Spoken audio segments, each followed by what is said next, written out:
A lot of this is just glue and spit and gum and just hoping it works out. Excuse me, sir, could I get one of your finest fresh ice-cold whippets? Ah, yes, thank you. I just want to love your dick. I just want to love you and your dick. Let's have a pleasure episode. Yes, let's pleasure each other. Could we? I'd like to.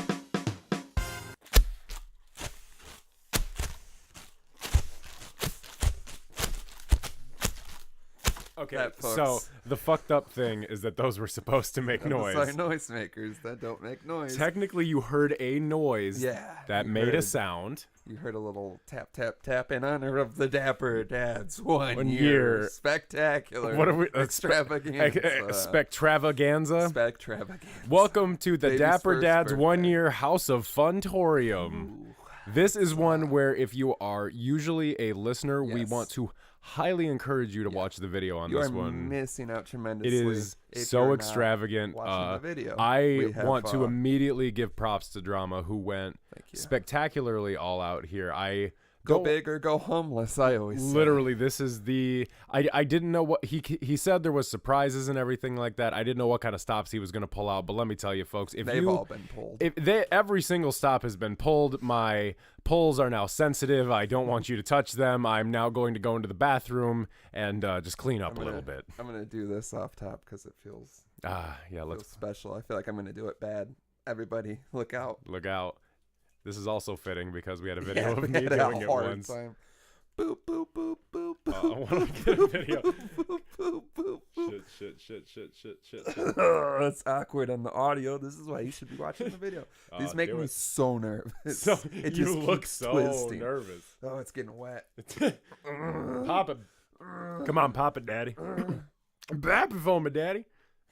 And once again, something that was supposed to make noise on this episode did not, as it was a twist off. It says it pops. It even has a cute little symbol. I knew it wasn't going to pop the second I saw there wasn't any shit twerked around on it. Little symbol of a man's face, and it just says no with the bottle popping towards him. But yeah, for a podcast, this is going to be a lot of lackluster audio, apparently. It's really good for a $6 Moscato. Yeah, I went above and beyond, as you heard. You look. Yeah, I feel like keep that private until. Oh, this is gonna be private, and I'm gonna post this when we post everything else. There's gonna be so many goodies coming up for you guys with this.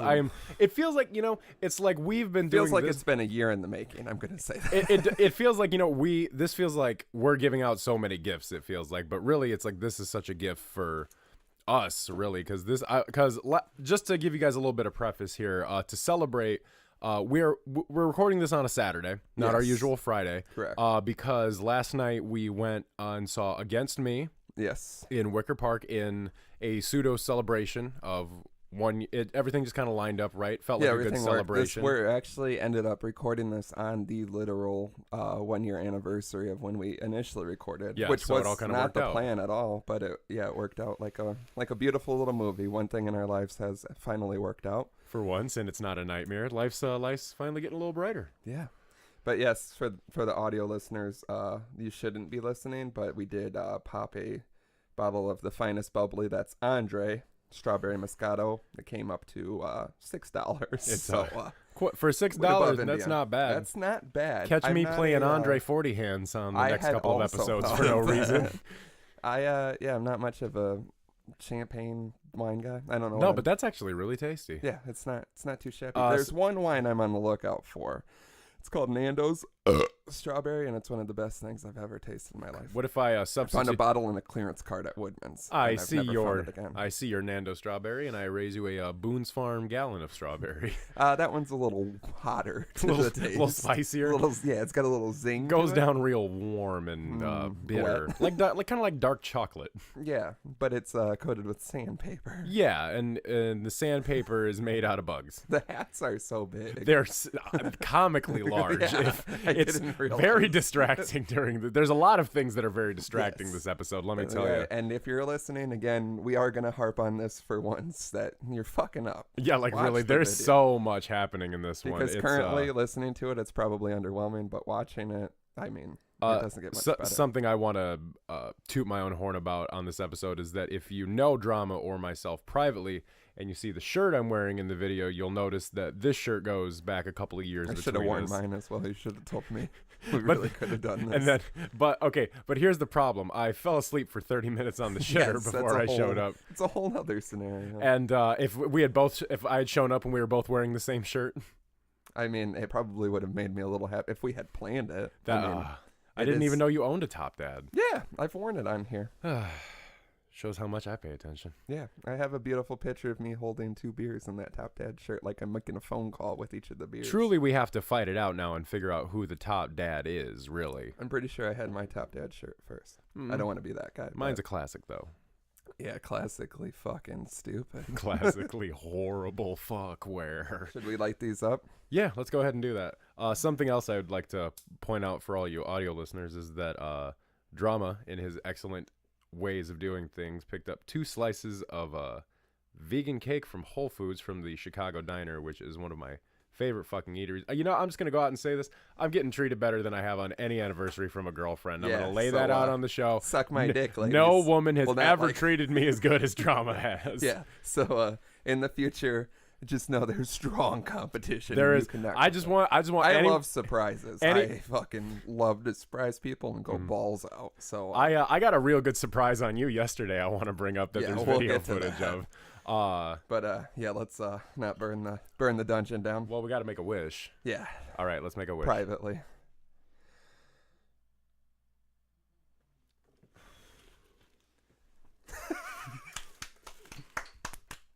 One year. Yeah, 1 year, folks. 1 year. Best podcast ever. Suck our inflated dicks. Our now we hugely eat the inflated dicks. Yeah, see, what you got to do is you got to eat half the wax. This has become an ASMR experience. Nothing like a good old Dapper Dad's ASMR experience. Now, I've never had vegan cake, so this is going to be an on-air reaction. Tastes like garbage. I'm sorry, it tastes like garbage. I think it's wonderful. Actually, let's not eat in the mic. It's one of my worst. One of my big pet peeves. And for a man who has to edit the show. Yeah, I don't want to listen back to me chomping away. Give me 3 quick pet peeves. Give me 3 quick ones. What are 3 quick pet peeves you got, man? People? Just in general? Mm-hmm. Driving. Oh, I've seen you do some things when you're driving, man. You. I'm glad. I'm glad I'm on your mind so much. I mean, it's literally ridiculous. Yeah. Have you seen what I've done? Yeah. You know how much prep work this took? I don't feel as festive without the hat on. This is like the loosest. They're supposed to be like uncomfortably tight. Yeah, which I'm kind of glad it's not, because that really digs into the double chin. Oh man, tell me about it. There ain't nothing worse than getting a party hat stuck up in your sweaty double chin at a barbecue. That is definitely my aesthetic, though, if we want to talk about it. Yes, our aesthetic. Our aesthetic. We're bringing it all back. Our aesthetic. Yeah, we're changing it. Year 2, nothing's the same. Nothing's going to be the same. We do have some different things coming in year 2. Yeah. It's going to be... I'd like to get weirder and darker. Darker, definitely. I like to think that it's going to be like a season of a TV show or like a sophomore album where they're like, yeah, they definitely went in a very hard, obscure left, some would say. Yeah. You got to keep things fresh. We've been talking about dicks and shit for 52 episodes. I mean, we have dicks. It kind of stands to reason. Yeah, and our dick's shit, but I mean, we don't have to constantly bring it up. I mean, if, like, Amy Schumer can constantly just talk about her vagina because she has one, we can talk about our dicks because we have one, right? She's like... Can we talk about Amy Schumer's vagina, though? Why can't we? I don't know. I feel like she'd be upset. I feel like if she's putting it out there for... everyone to listen to on like Netflix and shit like that. I just pictured her like putting her vagina out there and people listening to it. Like when you listen to a what do you think, to hear the ocean. You want to talk an ASMR experience. What do you think Amy Schumer's vagina sounds like? Loud. Very loud. It also steals jokes. It's the Louis C.K. of vaginas. Yeah, it jerks off in front of you. We've burned all of our bridges. Sleep paralysis, except it's Amy Schumer's Louis C.K. pussy masturbating in front of you in the corner. That's That's quite the combination. That's a sentence I didn't think I'd say today or ever. That's what this fucking show does to me. Like, for some reason, I get on this show. I could be having the worst fucking day. And I will say that you saw me on one of the worst days of my life of the past year. Not to harp on my personal life, but basically my whole life got fucked up. That's all there is to it. My entire life got fucked up. And 2 or 3 days later, I had to come record an episode. And it was daunting for me to think about all day, to be very honest with you, because and there's been episodes where like I've been tired, and like there's been episodes where I've been like I haven't felt like I've had the best energy towards it, but this was one where it was like I don't know what I'm going to do, because it's like it just felt like I completely had the rug pulled out under me. So it's like I didn't even have legs to stand on. How am I going to make things in my mind to laugh about, you know? Yeah. And Kurd can attest to this. Cole, I know you're out there listening. Maybe. Possibly. Now he can't listen anymore. His ears fell off in that fire. Yeah, it was really unfortunate. If you'd like to donate to the GoFundMe to get Kurd's ears back, we don't question why the money comes directly to us. We're the handlers of his estate. He can't hear. Yeah. So like, how is he? Keep going, Kurd, there's money, and he's just walking out into traffic. We're like, Kurd, we have money for you. We have money for you, and But now he can really smell a bush light. Like, so, oh my god, away. Like he can't hear you crack it, but he can smell that fizz that comes off of a fresh can pop. When we're walking around to try to find a bar to go into, he knows if there's bush. He's like even a bush heavy. He's like Wimpy with the hamburger smell. He's like floating through the air, finding a bush light, slapping his little belly, going ow, ow, ow, as he floats through the air. But he can attest, I was in a horrible fucking place when I came here to do that episode. Mm-hmm. But it's possibly one of my favorite episodes that we did, and it's one of the things I'm proudest of creatively, I want to say, overall, with everything I've done, because I've played music before, I've done stand-up comedy, I've had my fingers in many pies, so to speak, you know. Boxing the homeless. Right. It's that was more of a personal hobby, though. I didn't consider that a creative output. I mean, when I seen it, I have to say it's artistic. I got way too much joy out of it. Your form and your stance and the delivery of the punches was unorthodox. One would holy mother really God, what have we done? Call it a dance, really. It's not a fight as much of a it's more of a violent dances with homeless. It's more of a violent dance with the homeless. Yeah, it's power violence.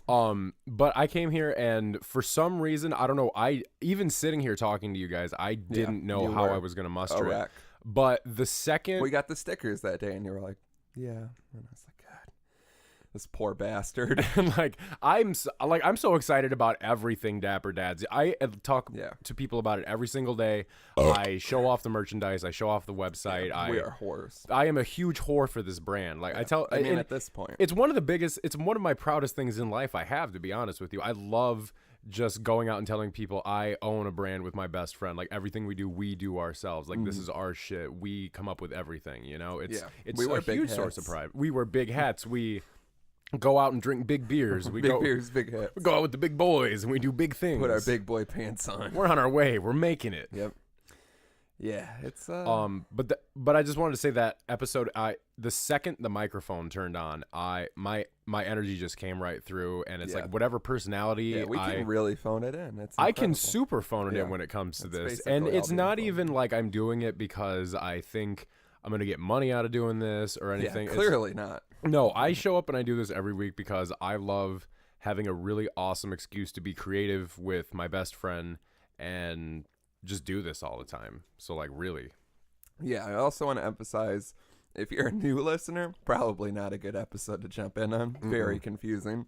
Yeah. Even if you're a recent listener, because we got some submissions, we got some things we're going to talk about. We're going to make a lot of references to old episodes. So it's going to get real mushy. There might be some crying on my part. We're both going to cry, and it's going to be very specific. We're going to hug each other. Yeah, we're going to jerk each other off under the table, but differently than normal. Gonna Amy Schumer's vagina's down there. We're going to guiding our hands. Mush up a little Louis C.K. and some Amy Schumer. Nothing like a little Louis C.K. Some Louis Schumer. Nothing like some Louis Schumer to get my big tummies going. A thing I have taken some time to figure out is that as far as excluding this episode, so the 51 episodes that are out there and about, That is 3 days, 10 hours, and 5 minutes of your life. Like if someone has listened to every single episode. Someone has listened to, I'm pretty sure that's excluding the 2 Dapper Dabbles extras. Yeah. As far as the official 51 released episodes prior to this, that has been 3 days, 10 hours, and 5 minutes of your life. That is 82 hours approximately. That is 4,920 minutes. That is 295,200 seconds.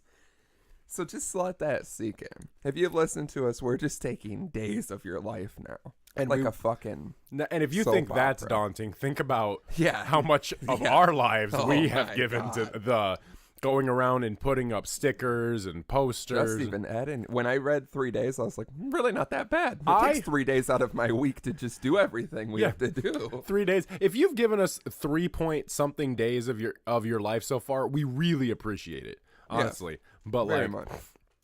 I don't know, man. 3 days. Yeah, but like, what are you gonna do with like 3 days? Think about what what other activities do you think you spent 3 days doing? Like consistently. Total? Yeah. Like total. I mean, you've obviously shit more. Like the time you spent shitting. Oh, I would hope so. What if I was like, no, I've done the math. I've only shit approximately 82 hours. You have so many bar graphs. I'm like, oh my God. At these charts. I can't not look now. I'm seeing them. That's what if there's a heaven above, I only want the statistics of my life. Same. I feel like we've talked about this. I want to know how many shits I've taken, how much like booze I've drank, how many times I've jerked off. Maybe not that one. Maybe how many times I've had sex. I want to know. I don't want to see it like a. Then they're definitely. Here's what I want. I want to know how many times I've had sex.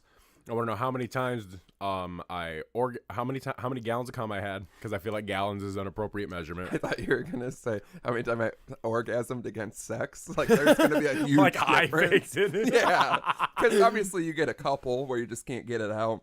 But yeah, we've all been there. Yeah. You ever been like so drunk and just like fucking where you're like sweaty as shit, like, and you're just naked, so you can't get more naked. Yeah, and there's just and you forgot to turn the air up. Oh God, yeah, and the fan's not on, so it's just stale air in a room that smells like fucking. And hot. You're doing everything you can to just finish it, but you also can't breathe anymore. You can't keep up with yourself. And so your fat lumpy ass is like just pushing it. Your dumpy body. No one's enjoying it. At all.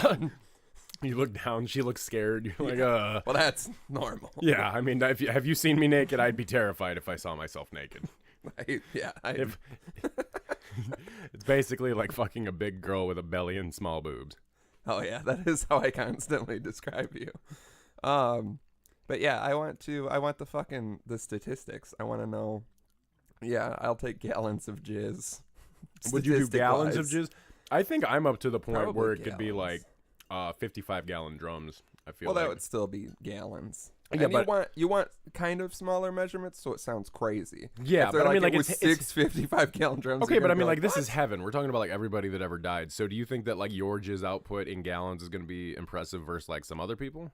Like I'm telling you, yeah, impressive against someone. Yeah, I mean, like I don't think I'm going to be ranking in any kind of top championship or anything. No, of course not. I'm definitely curious about, because I mean, like you hear I think I'm pretty average with the amount of semen I've secreted from my body. I mean, you hear about dudes that like jack off until their dick bleeds. So it's like, how many gallons? I told you to not bring that up. Listen, I only have a couple things of my personal life that I didn't want to talk about. It's the year anniversary. I figured it was appropriate. Yeah, let's just air out all the things we said we couldn't say. Well, greasy pussy, greasy pussy, greasy pussy. That won't die, and it's weird that that's like the number one. I hope I forget what her name is, but I hope our new fan enjoys all the greasy pussies I throw out every episode. I do it for you. I believe it's Yaz, if I'm saying it right, and I'm probably not. Well, if it is Yaz and we're pronouncing that correctly, Yaz, every time I say greasy pussy, that's for you on the show. Yeah, you won't let it die. Nope. As long as she keeps listening, and even if she doesn't, I'm gonna keep saying it. Yeah, which is upsetting, because people seem to want other catchphrases back and not greasy pussy. What is your favorite catchphrase that we've had? I don't want to harp on it, because we still say it a lot, and it doesn't feel... Some of them got forced. I feel like that's why we don't say them as much. It's not always no place and a time for them. I want to harp on it. I constantly don't want to harp on things. Yeah. And that one came very organically, I feel like. It's a very you thing to say. Yeah. So kind of like a frockagander back in the day. Yeah, well, that one is like only us thing to say because no one else says that because that's not a thing you can say. And I still say it around people, and I really like it when I say it and no one questions the fact that I said it because that means that everyone always gives me shit like frock is a garment, and I'm like, that's not what I mean. And they're like, what do you mean? And I'm like, I don't know. I mean, maybe, I'm gonna go look. Maybe I'm not like hanging out with the right kind of people because nobody I know knows what a frock is. No, I think you're hanging out with the right kind of people. So they don't know what a frock is? Yeah, I didn't know what a frock was until I said frockagander, and someone was like, actually. And I was like, oh, fuck yourself. I feel like it's like that's an abbreviation for like Fraggle Rock. Yeah, that's exactly what I was Fraggle Rockagander. Fraggle Rockagander. That's what we were going for all those years ago. One of the things I noticed that's changed a lot from the beginning is I used to burp nonstop, and you like never burped, and now you constantly burp, and I don't burp as much. It also used to be when we started the show, you were having like a beer every show though, so you were having a couple of beers every show. I've cleaned my act up. I was for what it's worth, I'm not drinking beers for the last couple episodes. I've just been chugging these Balls energy drinks that they sent us. Or finally, this is the last one, and man, did I need this one today. Your withdrawals oh my God. are gonna be scary. Withdrawals, I'm just gonna have to invest in stock, maybe reach back out to them and be like, this is the Dapper Dads. Yeah, you haven't sent me product before. That better have a umlaut in it. I know the Dapper Dads. Dapper Dads. They're a Doppel radar podcast. Yeah, but you burp a lot. It must be the balls. It has to be the balls. Yeah, you're chugging beers. We've switched spots. You're chugging beers now. We're at different points in life than when we started, though. Yeah, a lot has changed in a year. A lot has changed because in a you year. were on the drinking wagon and off the meat wagon. Or now you're off the meat wagon. I was eating meat and not drinking when we started. When the you're show. off the wagon, so you were on the meat wagon. That doesn't sound I was right. on the meat. Yeah, you're on the meat wagon. On the meat wagon, a year anniversary. But it also because you're vegan, saying you're on the meat wagon sounds conflicting. But technically, I was on the meat wagon. No, because when you're off the wagon, you're doing because you're off the wagon. So I was off the meat wagon then. Yeah, you were. Now you're on the meat wagon, but you're meatless. I'm just picturing like a horrific, like black metal looking, like I am too. Drawn by like a black horse with red eyes, and it's just full of like Cannibal Corpse looking body parts. I could get behind that. I'll ride on that meat wagon. I would love to take a ride on that. That should be an attraction we should do at like a Dapper Dads event. Do like a Halloween thing and have the meat, but it's like actual, like from a butcher shop and shit. How I go. Pete is furious. They're like, Slim's a vegan and he allowed this. And I'm gonna be like, hey, for what it's worth, I just signed the paperwork without reading it. It's our aesthetic as you're counting money. Listen, I don't want to harp on it, but they gave me a lot of money to put those bones in there. But my bones. I feel like you've had a lot more changes than I have. You were a sober person. Now you're currently drinking alcohol right as we speak. I'm drinking alcohol in front of you. It's that's something where I just kind of like you were honestly a big help with that, if I can be really, really honest with you. Yeah, I was a big help with getting you drinking again. Good. Well, I don't want to say it like that, but it's like in the past, I really did have some struggles with my drinking and stuff like that. And a lot of it was... You were always pulling your penis out. Always. Constantly. And it's not like it's anything like even special to frockagander at. No. Don't even Fraggle Rockagander at my member. Wouldn't even say average, honestly. I mean, like, it's not below average, though. It's not average, but it's not below average. Right, like you look at it and you're like, that's a penis, but you're not like, you know? You're not like, that's a penis. You're not like, oh my God, look at the penis. You're also not like, oh my God. I'm always burping during sex, though. Don't mind me.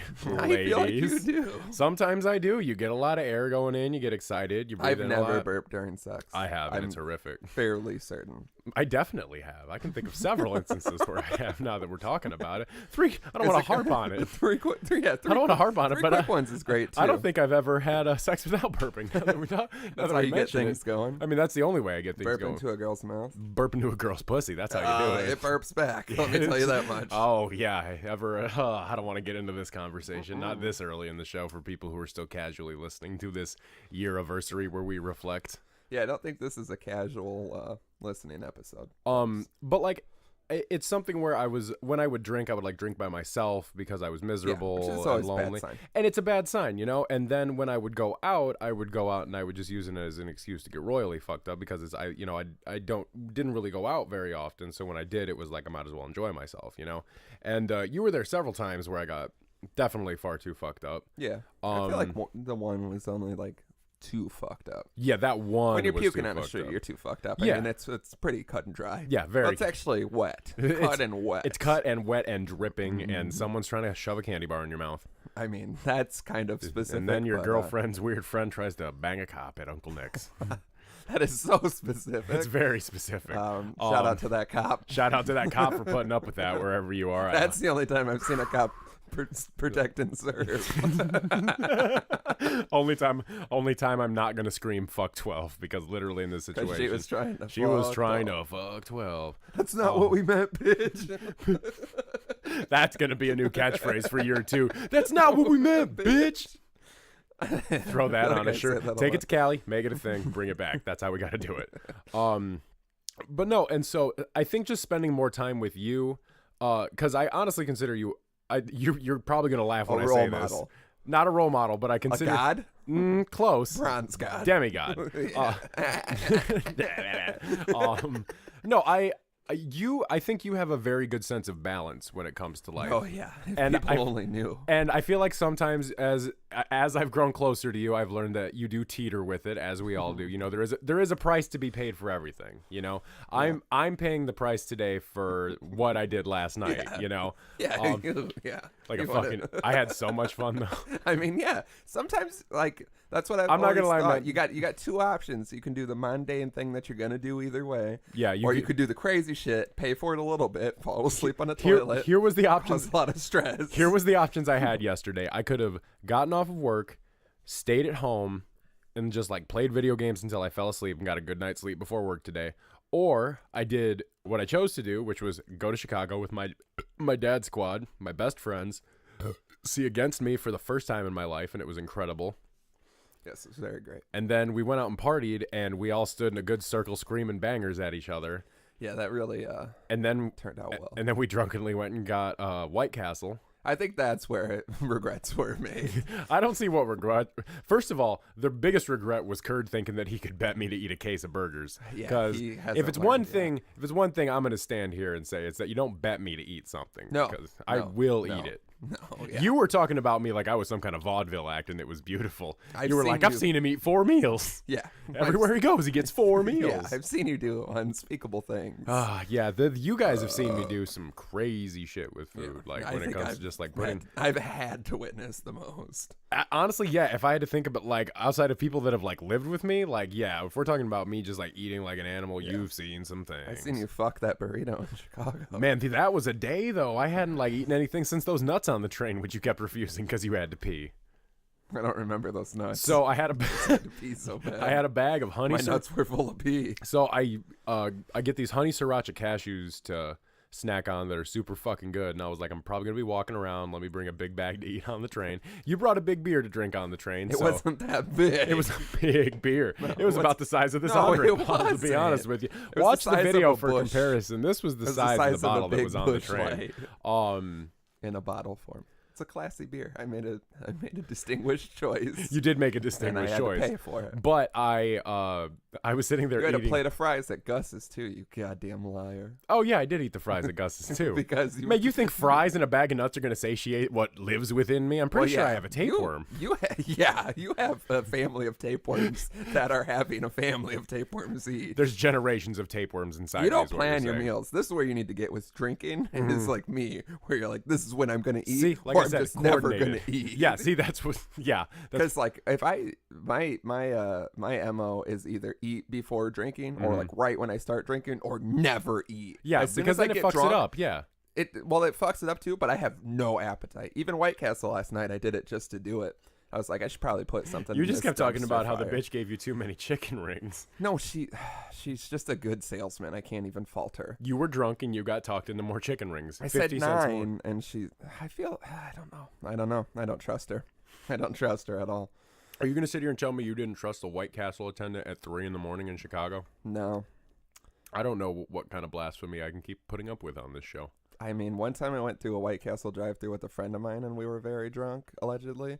And he invited the White Castle driver or the worker to come to my house and party with us. Was and I she was hot? like, no, it was a man. Even weirder. And he was like, yeah, where do you live? And is I was this like that? Drive away. Is this like that one I Know You're Gay story? Yeah, it's basically. Yeah. Okay. But yeah, it was very weird. That night then he came home and took a shower in my downstairs shower, which is a nightmare shower. Yeah. I recommend no one uses. And he came out in his boxers and goes, tell everyone I have a nice Amish family. I think that was the last time I hung out with him. It got real loose. I hear a lot of those stories on this show. Before I had this lucrative brand nightmare of a podcast, I spent like 1 year where I lived just going out to the bars every weekend and getting blackout drunk. I drank 10 Long Islands and climbed a light pole one night. I believe it. Yeah, that was that's either my highlight reel or my cries for help. It's a cry for help. It's both, actually. You somehow managed to succeed in that sweet spot where most men fail. That's really what I'm trying to do. Yeah, tell me about it. If I could rise above the laws of man, right?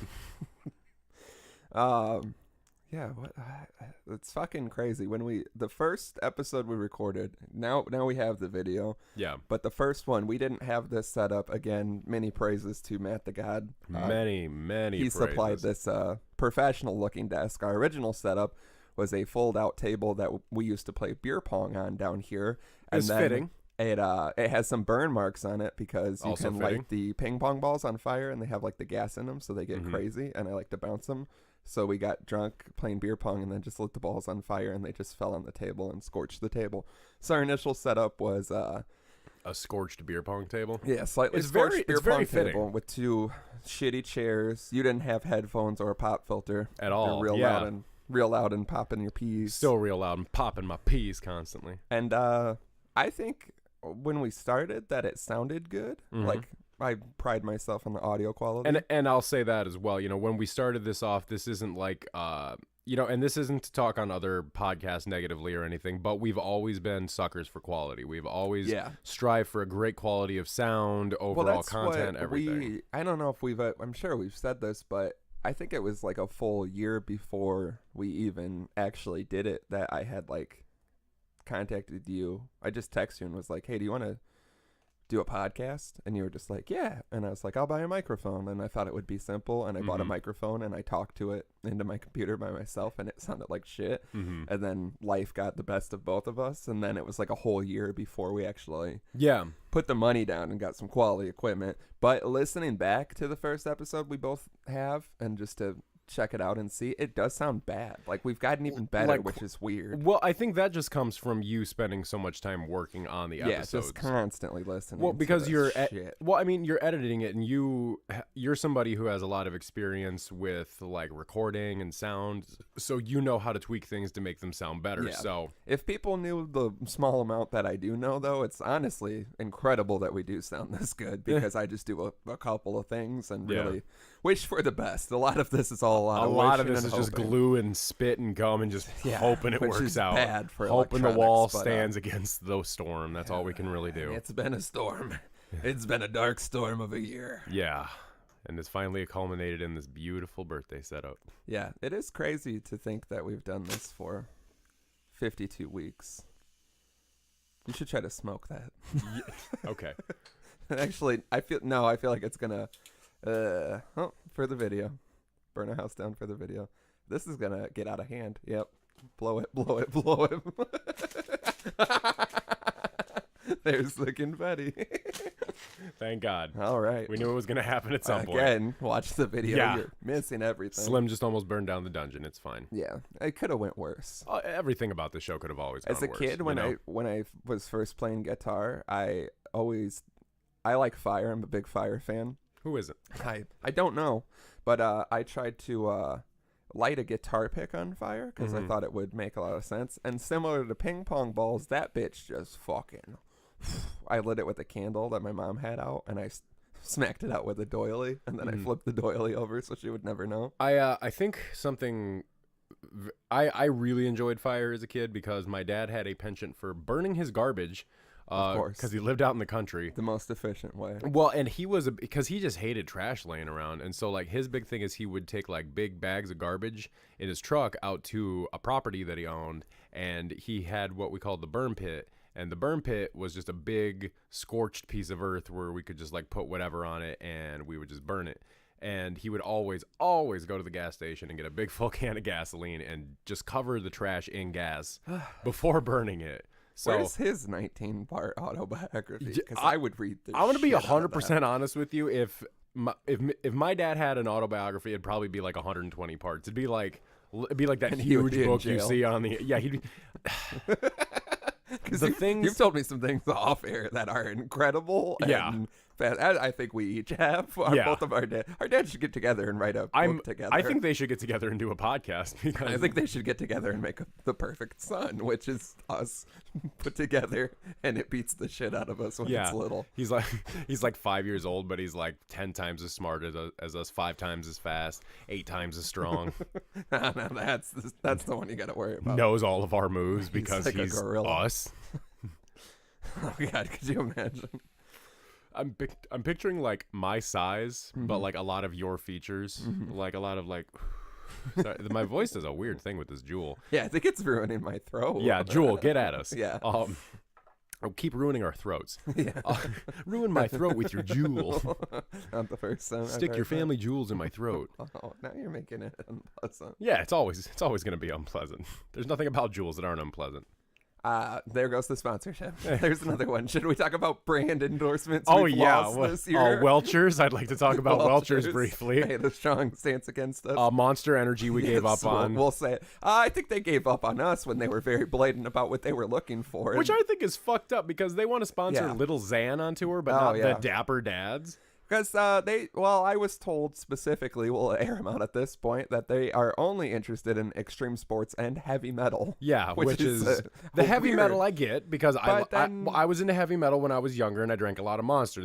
I would get Revolver magazine, Monster ads throughout the whole bitch, and I'd go, that's the drink I gotta get. But then they sponsor Smoke Perp and Lil Xan and stuff. Yeah, so it's like they obviously are into like.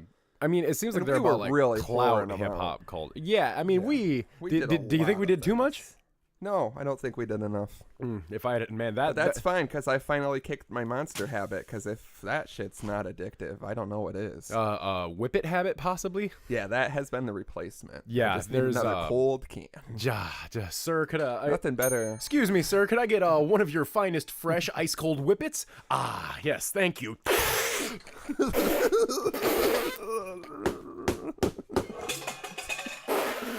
What the fuck was that? That's a Whippet. That's the sound of the empty Whippet can hitting the ground. That's perfect. I didn't even do that on purpose. My giant 60-foot legs were just kicking and shit fell over in the studio.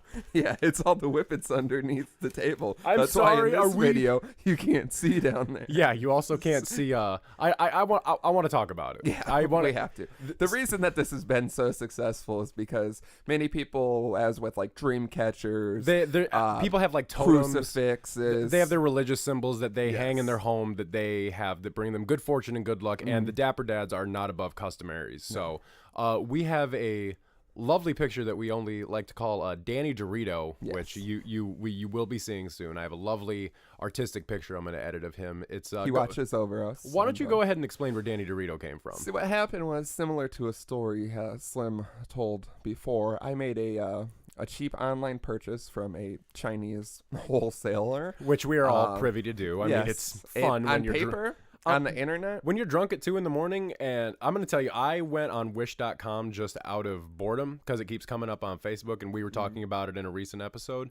And just for shits and giggles, I went through and I just kind of added things to my cart, like just things but my stipulation was, unless it was something super, like I wouldn't mind paying that cheap for it, it had to be under $10. So I found a bunch of things that were like $2, $3, $6, $5, $1, free, just pay shipping. There was a lot of those.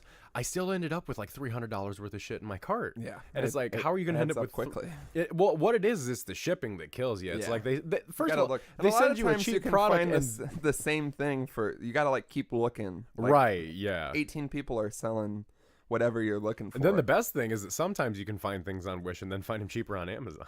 Yeah, it is. Yeah, which is weird. But I mean, I guess if you're Jeff Bezos and you can like buy the world 500 times over, like. Yeah, you gotta get out there.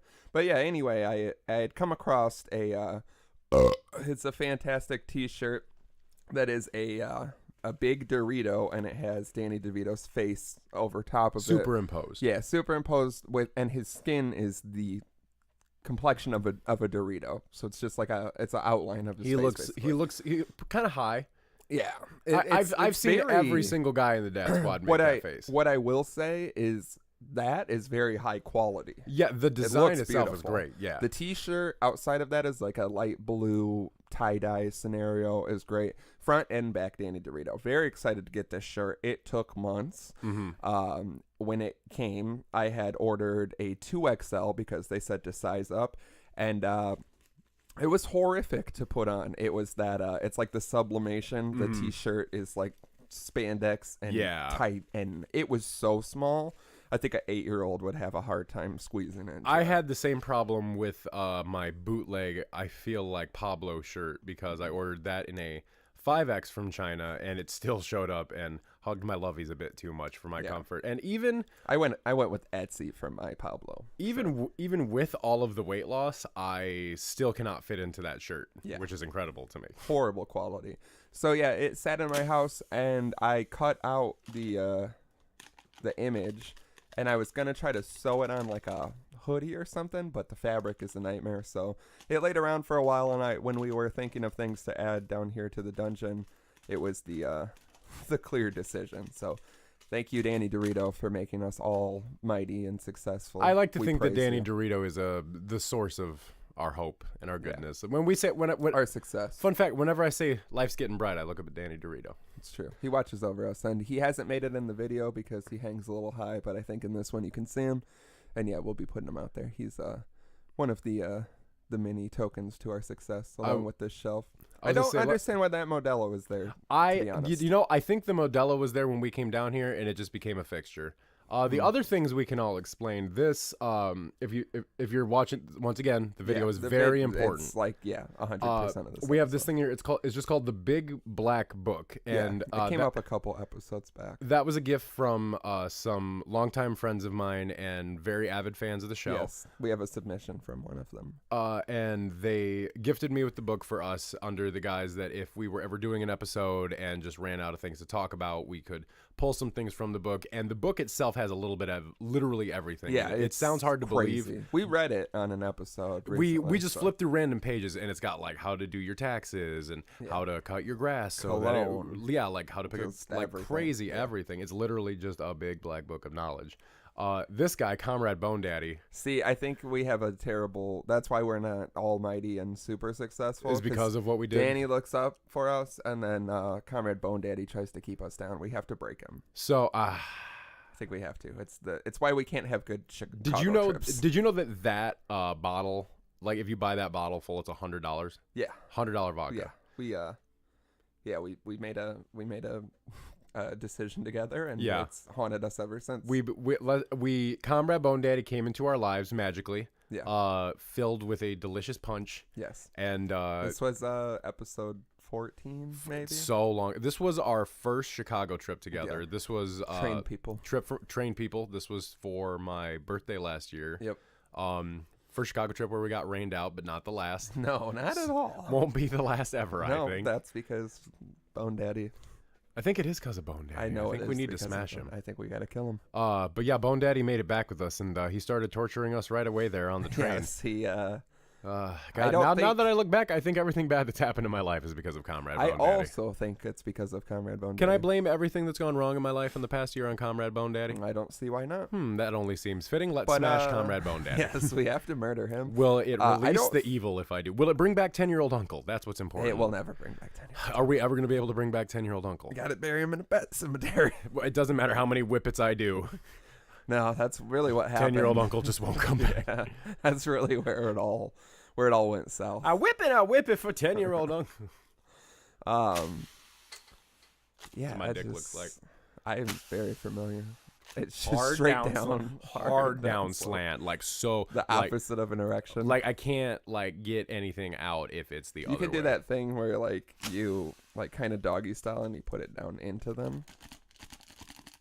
No, like that?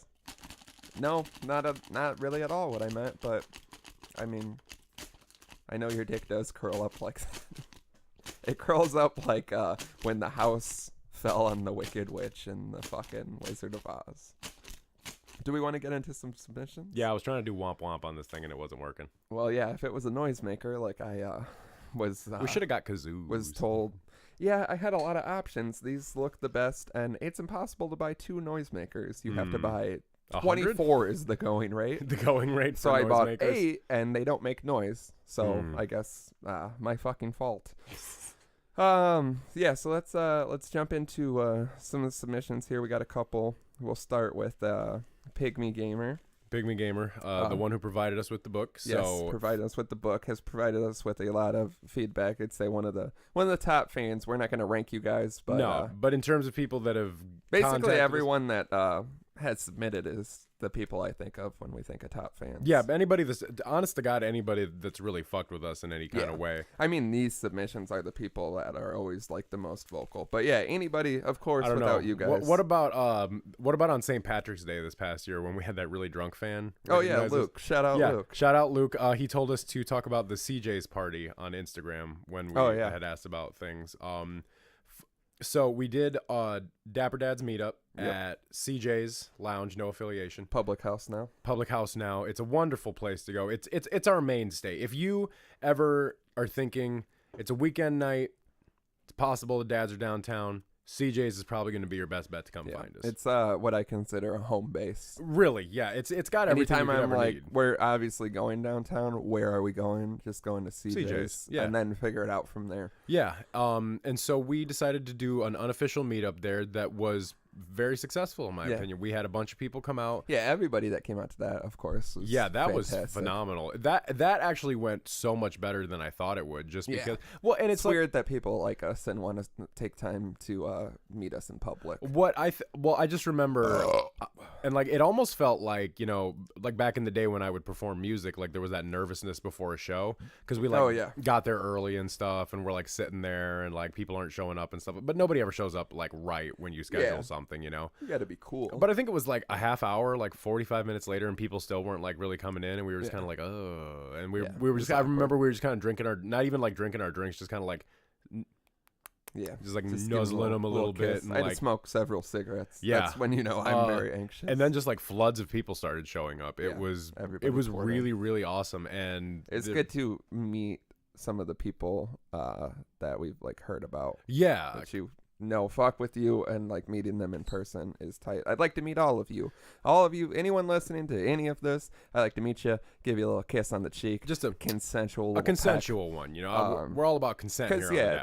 Obviously this episode is going to be like, this is clearly already out of the norm. A lot of reminiscing. This is you got to look back on all the great success. Right. Yeah. But this is a very special episode. Honestly, without anyone, I honestly thought this was gonna fail, like really hard. Yeah, like I thought it was just gonna be a weird thing. I tried a lot of weird things. Yeah, you know what I mean. I didn't want to say it, but I of course didn't want to either. I did because you want to come fail and but it's like for some reason like the momentum on this train just has not stopped since we started doing it. Like it doesn't. It's like I talked about in the beginning of this. It doesn't matter what I'm going through in life.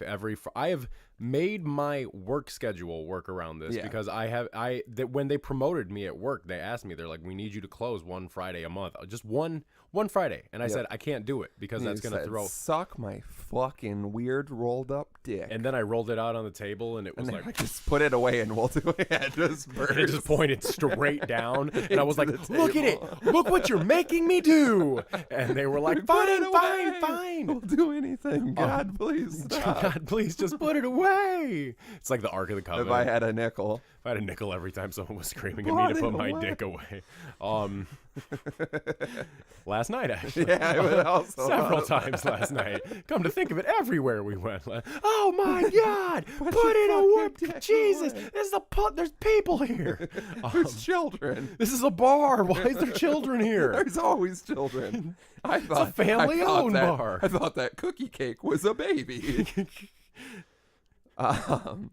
One of the things that I always love now is, remember when it wasn't hard to do this? Yeah, it was just kind of like when we could say whatever we wanted and we could play music and we could talk shit. Yeah, like it was smaller. No one contacted us. No one gave a fuck. We never had a moment of having to think of things to say, which we still don't really think of things to say, but we both can tell when the it's brakes kind of starting to slow down. Yeah. And we finally had 3 days of your life worth of conversation with another, and that doesn't count the conversations we have when we're out, when we're driving around. We never stop talking to each other. Constantly. We're always talking. People who have spent time with us are like, you guys are like that in person, because we can't help it. I know. And some of the best stuff what we've ever done is not been captured. Honest to God, some of the things that I don't even remember them all specifically. I know they'll come up randomly in memory someday, but it's like. Yeah. There's been so many things just like out in public, playing beer darts, just things we talk about and laugh about and go on. Like the things that happen on the show, imagine like a 4-hour episode of it, and that's what it's like being around us. Yeah, it's weird. And it's not like a thing not on per se. It's just us together creates a monster. Yeah, a loud monster full of inappropriateness. And that's why we started the show in the first place, because I remember you told me you were like, I couldn't. Like, you're the only person I think of doing this type of thing with. The references. Yeah. You're the only person who I feel like, not to toot my horn, but matches the references and is a somewhat reliable, stable human being. The most out of my friends that are all flaky and garbage. What does that tell you? I know. God, imagine being one of the best. I'm the most stable one? What does that tell you? I mean, the Dad Squad's the most stable group of friends I've ever had. Same. Yeah. If we can be 100% honest. Yeah. But beautiful. No, it's the most beautiful thing in the world, because it's so rare in today's society that you can find 4 men that all get along, have no qualms with each other, have never had a qualm with each other, are insanely comfortable around each other. Yeah, too comfortable. I'm going to flat out say it, we're all way too comfortable with each other. It's upsetting. It's people, we get weird stares from hotel attendants when we go in to check in for our hotel rooms. Well, I think they're just... Freaking Kurt when he was screaming on the street and that... I don't even remember. Oh, you don't remember that? I don't want to blast him on air, so we'll talk about it afterwards. But man, it's just things like that where I'm like, Jesus Christ. Yeah, I also love that a lot of times I feel like we all know, like last night when we were leaving the bar finally, I seen a Stella on the side, like on the curb. Yeah. And my first thought was, what a classy beer to leave on the side of a curb. And then I just turned to Kurt and I said, no, because I just felt very strongly that he was going to smash it. And he was about to, wasn't he? Yeah, he was like, you think I was going to smash it? And I was like, yeah. So we reminisced about, we've done some things together that I don't look fondly upon, and I know the type of person we can be when we're drunk. We like to break things. If this show was like us with the other dads on it, it would be the most insane thing in the entire world. We're just a facet of what goes on when we all go out. There's a certain energy when the whole Dad Squad goes out that is it's unmatched by anything else. It's because the unique parts of the whole are somehow stronger than the whole. So it's like it can be like 2 of us like this, or 3 of us, or all 4 of us, but it's the same energy, it's the same people, it's the same everything. It just bounces around. But all together, it's like unstoppable. It's just like the certain chemistry between all 4 of us that just fucking works. Like if you have friends like this in your life, like if you're listening to us talk about our friend group and you finger that hole.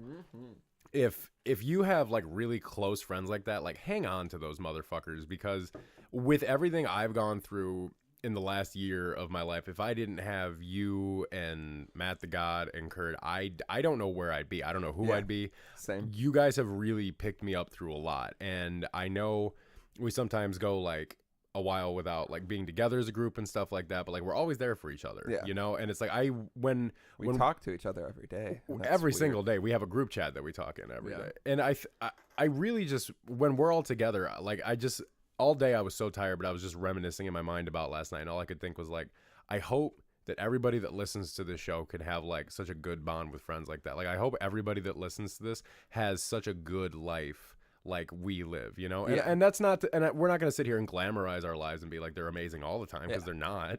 No, but it's like, far from it.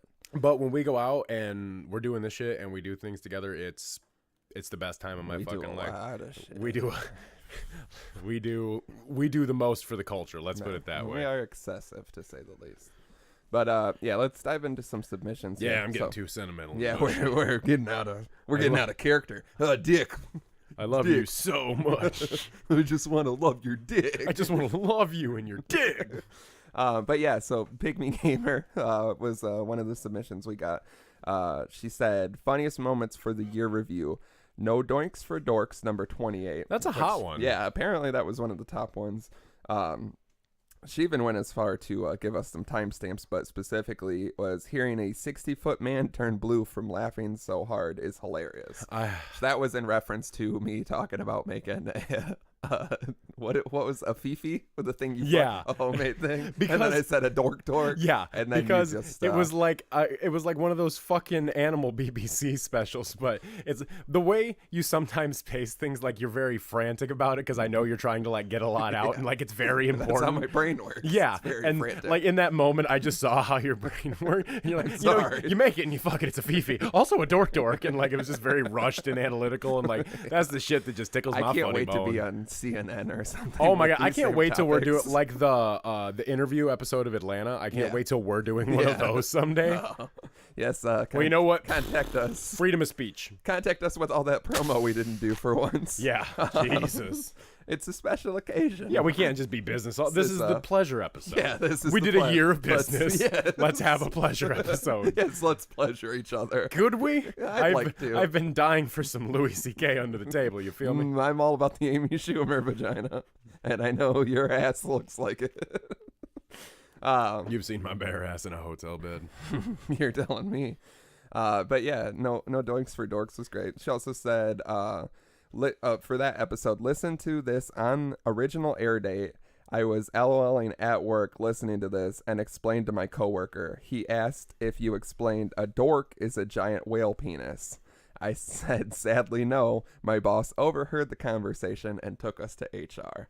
That's our aesthetic. If we want to be personal about it. That's one of my favorite little feedback we've gotten. Yeah. She had informed us that happened when it happened. And I was like, finally, someone has been called into a professional setting office based off of something we've created. Some really fun feedback I got recently, and this is not our demographic, but it's fucking hilarious to me. A friend of mine, and I promised I'd give him a shout out when I mentioned this, Justin815 The Bags, had his two children are some of our biggest fans, it turns out. It's very upsetting. Because what he did, because he's known me since before the show.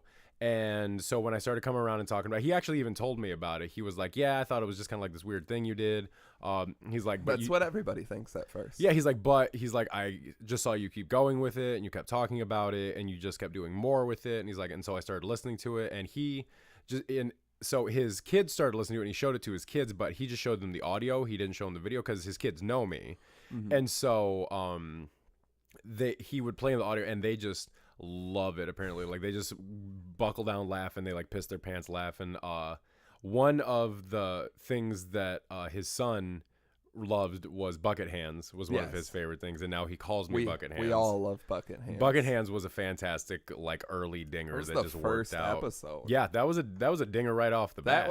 That first episode. Revisiting it does sound weird, but I'm a stickler. But it still holds up. Like, that's some of my favorite stories. It was that's super why I fresh. Yeah, made you tell that story, because I remember you telling me that story when we worked together, and also the story of me getting pulled over with the dick on the window. And that was the first episode. That also plays into this because their mother. Also, I work with their mother, and so she like knows me and talks to me and knows I do the show and everything. And so he wasn't telling them that it was me, but then she offhandedly mentioned it to them one day, like mistakenly, and it like blew their world. You know, they couldn't believe it. And so I was over at the house, and he was like, "Hey, come here," and like they came in the kitchen, and they were like, did you really draw a dick on Drama's window?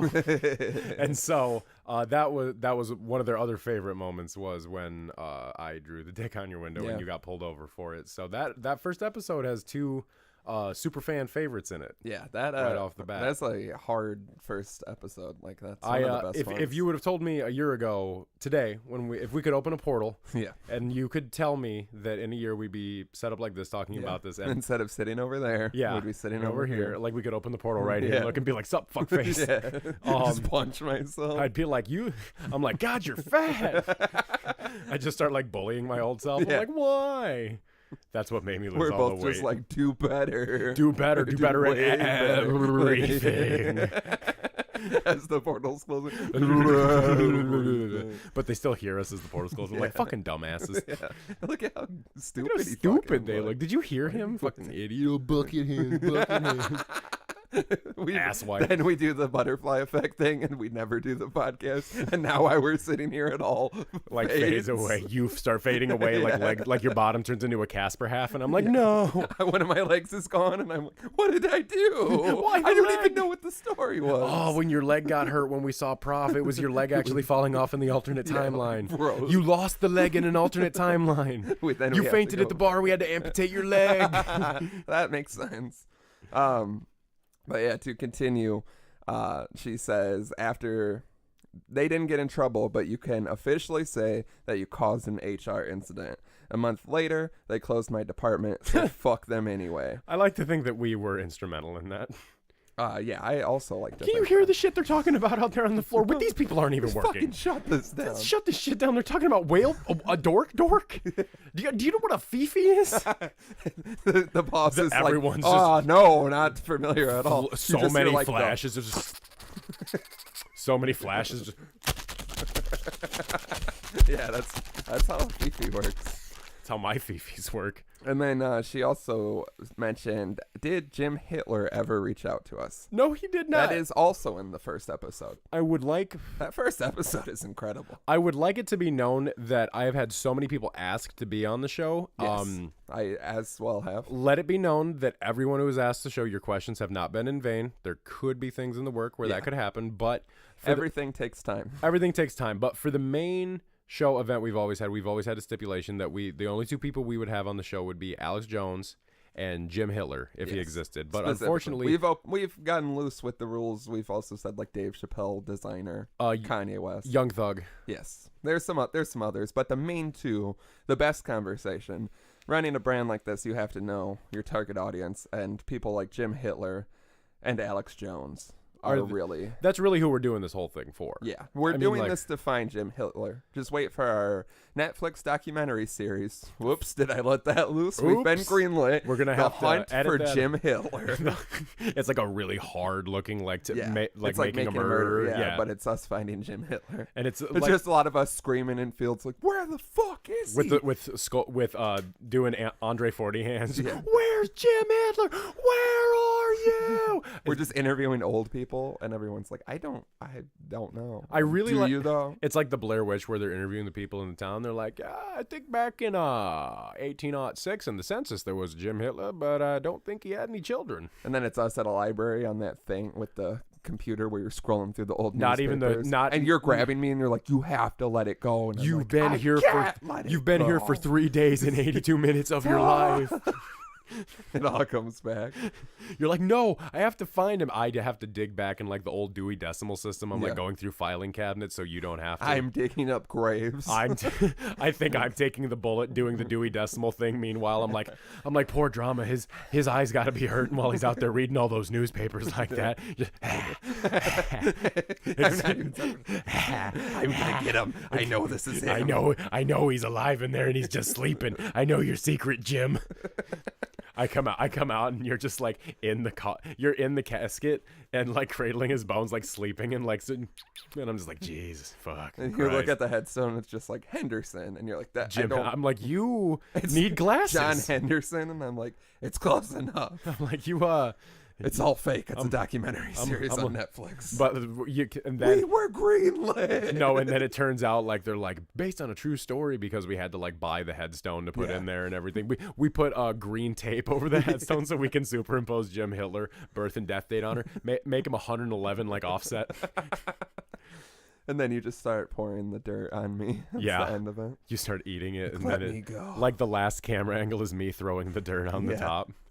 And then it's very solemnly at the end, like all of us, all the three dads carrying your casket at the funeral. But you had to dig up the casket that I was reburied. We just reused it because we're like, he got buried. Well, Jim Howard's dead anyway, so like, what's it matter? No one can get the name right. It's always J. It's always just JH, but it's always fucking. I don't know what Jim Henson's corpse was doing down there, but holy fuck, that's who it he is. wasn't using it. Jim Henson. We dig up Jim Henson by accident.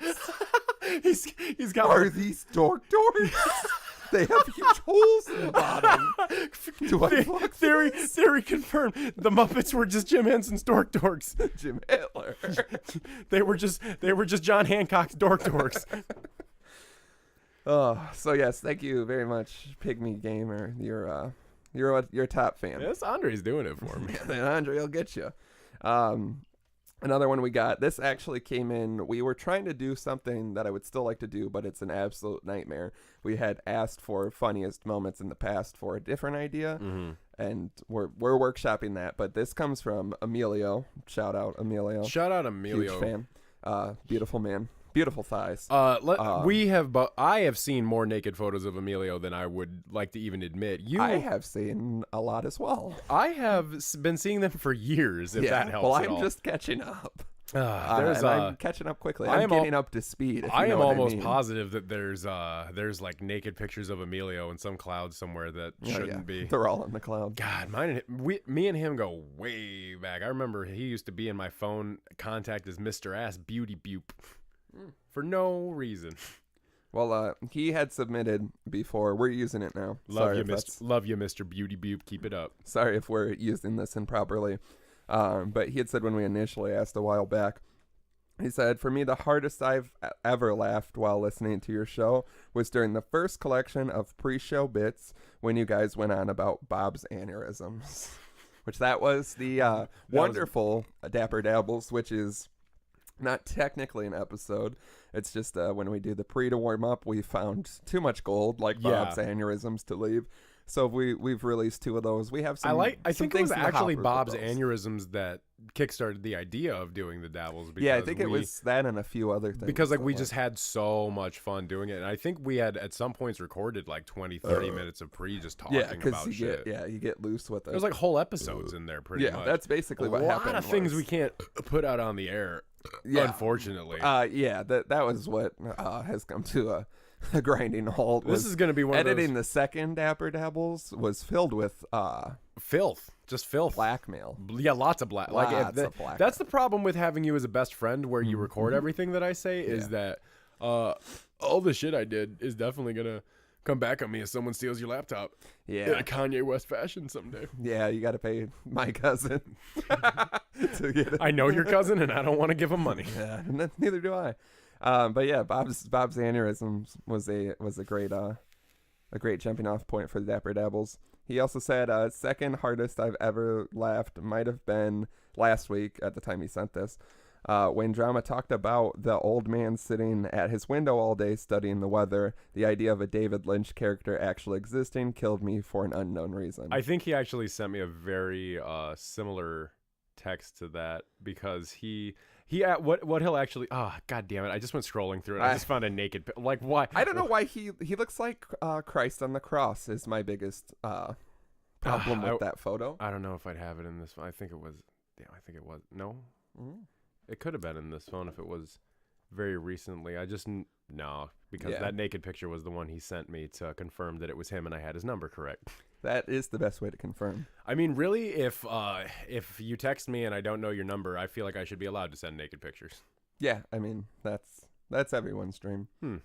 But yeah, the old man, the window was a kid I was friends with. I told that whole story, whatever episode that was. Remember when we could remember all the episodes? Yeah, back when people would be like, oh, hey, I remember in episode 3 when you said this. And I'm like, yeah, my fun little project I do that you're listening to. Well, I remember episode 3. I remember some specific ones, but at this point, overall, I don't remember a goddamn thing. No, it's 3 days.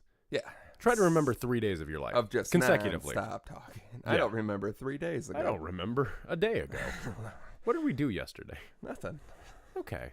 I'm fine with that. Another one we got is from Colby at the Gore Score podcast. Shout out to Colby, huge Colby. fan. Yes. They just did a little rebranding over at the Gore Score. Yeah, I listened to their newest episode. I heard a lot of shout outs to us. Yes, so thank you for those. Apparently, everyone on that show are just huge Dapper Dads fans. Colby is, I feel like he's pretty much a little goddamn street team for us because he just gets stickers and puts them up everywhere and he tells everyone about us. He is constantly talking about us on his show, which is just fucking beautiful. So Colby, thank you so much, man. I really I can't wait for you to get to a year so you can look back on what we're looking back on now, because it's really a beautiful feeling. So man, just the best of luck for you with your podcast, and any of you who are listening to this and feel like you can do what we do. It is so fucking easy, and if you want to get out there and put your thoughts into a microphone, don't be afraid to do it. Be like us. Yes, just take the leap and fucking world do it. Is oversaturated, so throw your hat in that ring as well. Might as well. But yeah, he said, "Happy 1 year, you fucking scumbags." But for real, congrats and thank you guys for all the shout outs you've given us. Easily my favorite podcast. Can't wait for us to do some fun collaboration. I know we've talked about some ideas for that, but fuck that. Let's ask everyone else what they want us to do, because it's going to be epic. First of all, fuck that Bob Barker cat lady. That's all I have to say about that. Second, my favorite episode is number 10. The horror movie episode, which is my personal favorite cover artwork. Yes, that one is. I want that framed in my house. Actually. I found the poster from the movie I ripped off to make that. It's The Melting Man. Mm-hmm. I found it in one of the many weird establishments I go to for sales, and there was just a lot of old men flipping through posters and Rosie O'Donnell dolls. He said, "What would you rather use as a Fifi, a Rosie O'Donnell doll or a Dilbert doll?" A Dilbert doll. Really? Yeah. You can get off more with the Dilbert doll? I don't think it's so much as getting off. I think it's about getting off with a little bit of respect left. I think it's more aesthetically about the shape of the doll itself, which I will say I think Dilbert is drawn to be made into a Fifi. I mean, yeah, I don't want to put that out there. We had that collaboration deal with Dilbert. With Scott Adams. Scott Adams got at us. Yeah, he was going to draw us an office scenario, but that's out the window. Add it to the list. Get one more in for the year. Yeah, might as well. The long, never-ending scroll of opportunities slimest squandered. At this point, I whip it out right here. It rolls up the stairs. And it goes out to the county line. It goes straight down. And then it just goes like a Travis Scott ad-lib. It just goes. Now that's what my dick looks like. Yours goes straight up. Mine goes. That's how you know we were destined to be brothers. Yeah. Two brothers lost at birth by penises. You're a little taller than me, so we can just slap them together. Oh man, doesn't that sound nice? It does. What if that's that's the way to get off? I mean, I'm only one way to find out. This Andre's got me thinking. I know. It is beautiful looking. I think this is the first episode where we've actually both been getting a little buzzed as we go on through the episode. I mean, I think it's fitting. He also said this Sunday they will be talking about Return of the Living Dead, so figured you would like that. I like it a lot. Love it. Also, I'll be announcing it on our next episode, but your submission for favorite horror movie boobies is Idle Hands, The Chick in the Kiss Shirt, Makeup in the Car, Phenomenal Tiggo Biddies. Can't even count how many times I fapped to that when I was younger. Yes, I listened to that episode, and I was very happy to hear the horror movie breast feedback. I'm glad I was able to contribute that. I mean, to be honest, quality topic. To be very, very honest with you, if we had to talk about the type of girls I'm into, it's definitely partially designed from all the horror movie babes and boobs that I saw as a child. Yeah, horror movies really shaped my whole existence. If we're gonna be completely honest about it, if I don't think it's a good shape per se, but if you are, it is what it is. If you are a horror, if you are a whore, if you're a whore, get at us. Contact Slim at 402 7 Dapper. If you are a whore, contact me. 732-7737. You're two nothing but whore submission. Oh yeah, get it Slim and get some of this straight out. Oh, it sounds like a fucking cartoon boxing. Yeah, that's what it sounds like. That's what it sounds like when I eat that greasy pussy. Beat the pussy up. Oh, okay. All right. You're getting out of control. Why don't we pull up some of them voicemails now? Oh yeah, this voicemail goes absolutely everywhere. So the first voicemail that we're gonna play is submitted from Lemmy, who is These are all. This is someone I would go. We got five submissions, I think, total, and I'd say these are like the top 5 fans. If we're gonna talk about someone who's done like a ton for the brand since Lemmy's the day one. Like we were talking about it. We don't have the proof because Slim likes to cause so many issues with cell phones. It's an epidemic. We won't harp on. Call me on the phone. I will say words into the phone in a language that your brain cannot understand, and you will be changed. Get it some of Slim's old forbidden knowledge that I was trying to give away in the early episodes. No one wanted it. No one wanted my forbidden knowledge. No one does. You know what? I'm going to go ahead and say it now that we've got listeners in like other countries and stuff like that. If you want some of Slim's forbidden knowledge, get at 402-7-DAPPER, 402-732-7737, and I will text you all the forbidden knowledge in the world. There's been so many people that have texted me very late at night. We had one gentleman text me during the Kids See Ghost album stream, because and we've mentioned this before, if you text the number, I'm more likely to get back at you, because especially if it's late at night, I'm not going to be doing anything. But get at Drama between 7 and 7:16 in the morning, and that's the best time to get some text from him. I basically do all the social media, so if you're ever wondering who you're talking to on social media, most of the time it's me. But if it's we have to say that it's like us because it's weird. But it's always me. But if it's batshit insane, it's definitely me. If it's not, if it looks like my Twitter feed, it's not replying properly to you, then it was Slim. Yeah, that too. God, I if hate he's this willing to phone. give you anything, then it's Slim. Yeah, if he's like, hey, I'm not really doing. I don't have a lot of friends. If you want to hang out, if sometime. He's desperate. Yeah, if he's desperate and asking you to meet up in a unidentified cornfield off of 48 with some White Castle. Gotta have those Impossible took sliders. Forever.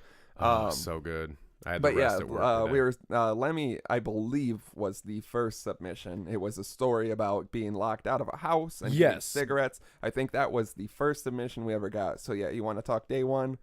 I think we got to give it to Lemmy. And he has also been the first winner of a Dapper Dad's prize that we gave away was actually young Kurd. Won the giveaway copy of Cars 2 that was signed by the dads. Which he still has over there. It's beautiful. I've seen it. It was in his car for a long time. A very long time. Didn't seem to really respect the gift. Yeah, what a piece of shit. Yeah, what a horrible fuck. Yeah, horrible fucking deed. But then Lemmy was actually the winner of a Dapper Dad's giveaway where we had talked about giving away a cursed item. And so there was a lot of issues. The biggest issues were actually finding something that seemed worthy, because when you put something like a cursed item out into the universe, there's a lot of weight that goes behind it. That's why we're very vague with anything. Yeah, and so it's another thing. We were too green early on. We made a lot of promises. We went to all these different thrift stores and did all this different shit, and we just couldn't nothing felt right. It didn't feel like very Dapper Dad. We have a very certain feel to us that I try to strive for with everything that we do, and nothing just really screamed like Dapper Dads until I was at Old Time Pottery. That's where it was. And I was digging through their value DVD bin, and this is like the 90s value DVDs and like the compilations, and I want to see if I can remember them all correctly. One was Japanese Hardcore Wrestling Volume 9. One was Grillin' with George Foreman. It was like an instructional DVD of how to cook foods from a Foreman grill. Documentary about Princess Diana, and then a movie called Robo-Dog that featured the voice of Chevy Chase. That is the one DVD that we did not fuck up, because I figured he would probably want to check out Robo-Dog. Everything else, the dads all came over to my house, and we just fucked up these DVDs. We like wrote stuff all over them. We put glue on the inside so it looked like jizz. One of them we put in the oven for a little bit. One got covered in hot sauce, chocolate sauce, which Matt the God then wrote Goblin Jism on and stuck back in my fridge, which was excellent to find months later, because he wrote it with a black marker, so I didn't even think about it until I picked it up and I saw the sheen in the light, and I'm like, I've been drinking Goblin Jizz. Who put Goblin Jizz in the chocolate syrup? But yeah, those weren't great cursed items. And we had said the video of him unmasking them has never been made public because it is lengthy and it's girthy and it's shameful, to be very honest with you. It felt wrong. So what we did say, we would give a submission something, and I think if anyone deserves it, it's Lemmy. For the first submission, and you got some DVDs that might have been in poor taste, we can say. I don't want to say in poor taste. We just got a little too drunk. I think it was excessive. Yeah, drunk. We got a little drunk, which I think is our brand. You get more than 3 men together in a group, and that's more testosterone than you can throw a stick at. So all 4 of us together, lots of unhealthy decisions. So Lemmy, contact us, and we'll give you a shirt. You pick a shirt out. Yeah, we'll this is exclusively for Lemmy only. Yeah, listening to the episode, get at us. Contact us, pick out one of the shirts on the store. Any shirt you want, any size, any style, just let us know, man. Yeah. It is yours. So thank you so much for everything. Contacted in the next 6 minutes where that offer is up. And that's 6 minutes as of recording this. Yes, so unless you can read my mind and text me by 6:39, I am going to have to forfeit the offer and then also kick your ass. Yes. Sorry it went like that, but I hope you got that. Yeah. I've been itching to punch. I've been itching to get some punches out. I wish it wasn't you, but it just happened to be. The decision. You're going to get a free shirt out of it. Pull up the voicemail. So we'll give you a free shirt. Listen to the sweet lamentations of our number one fan.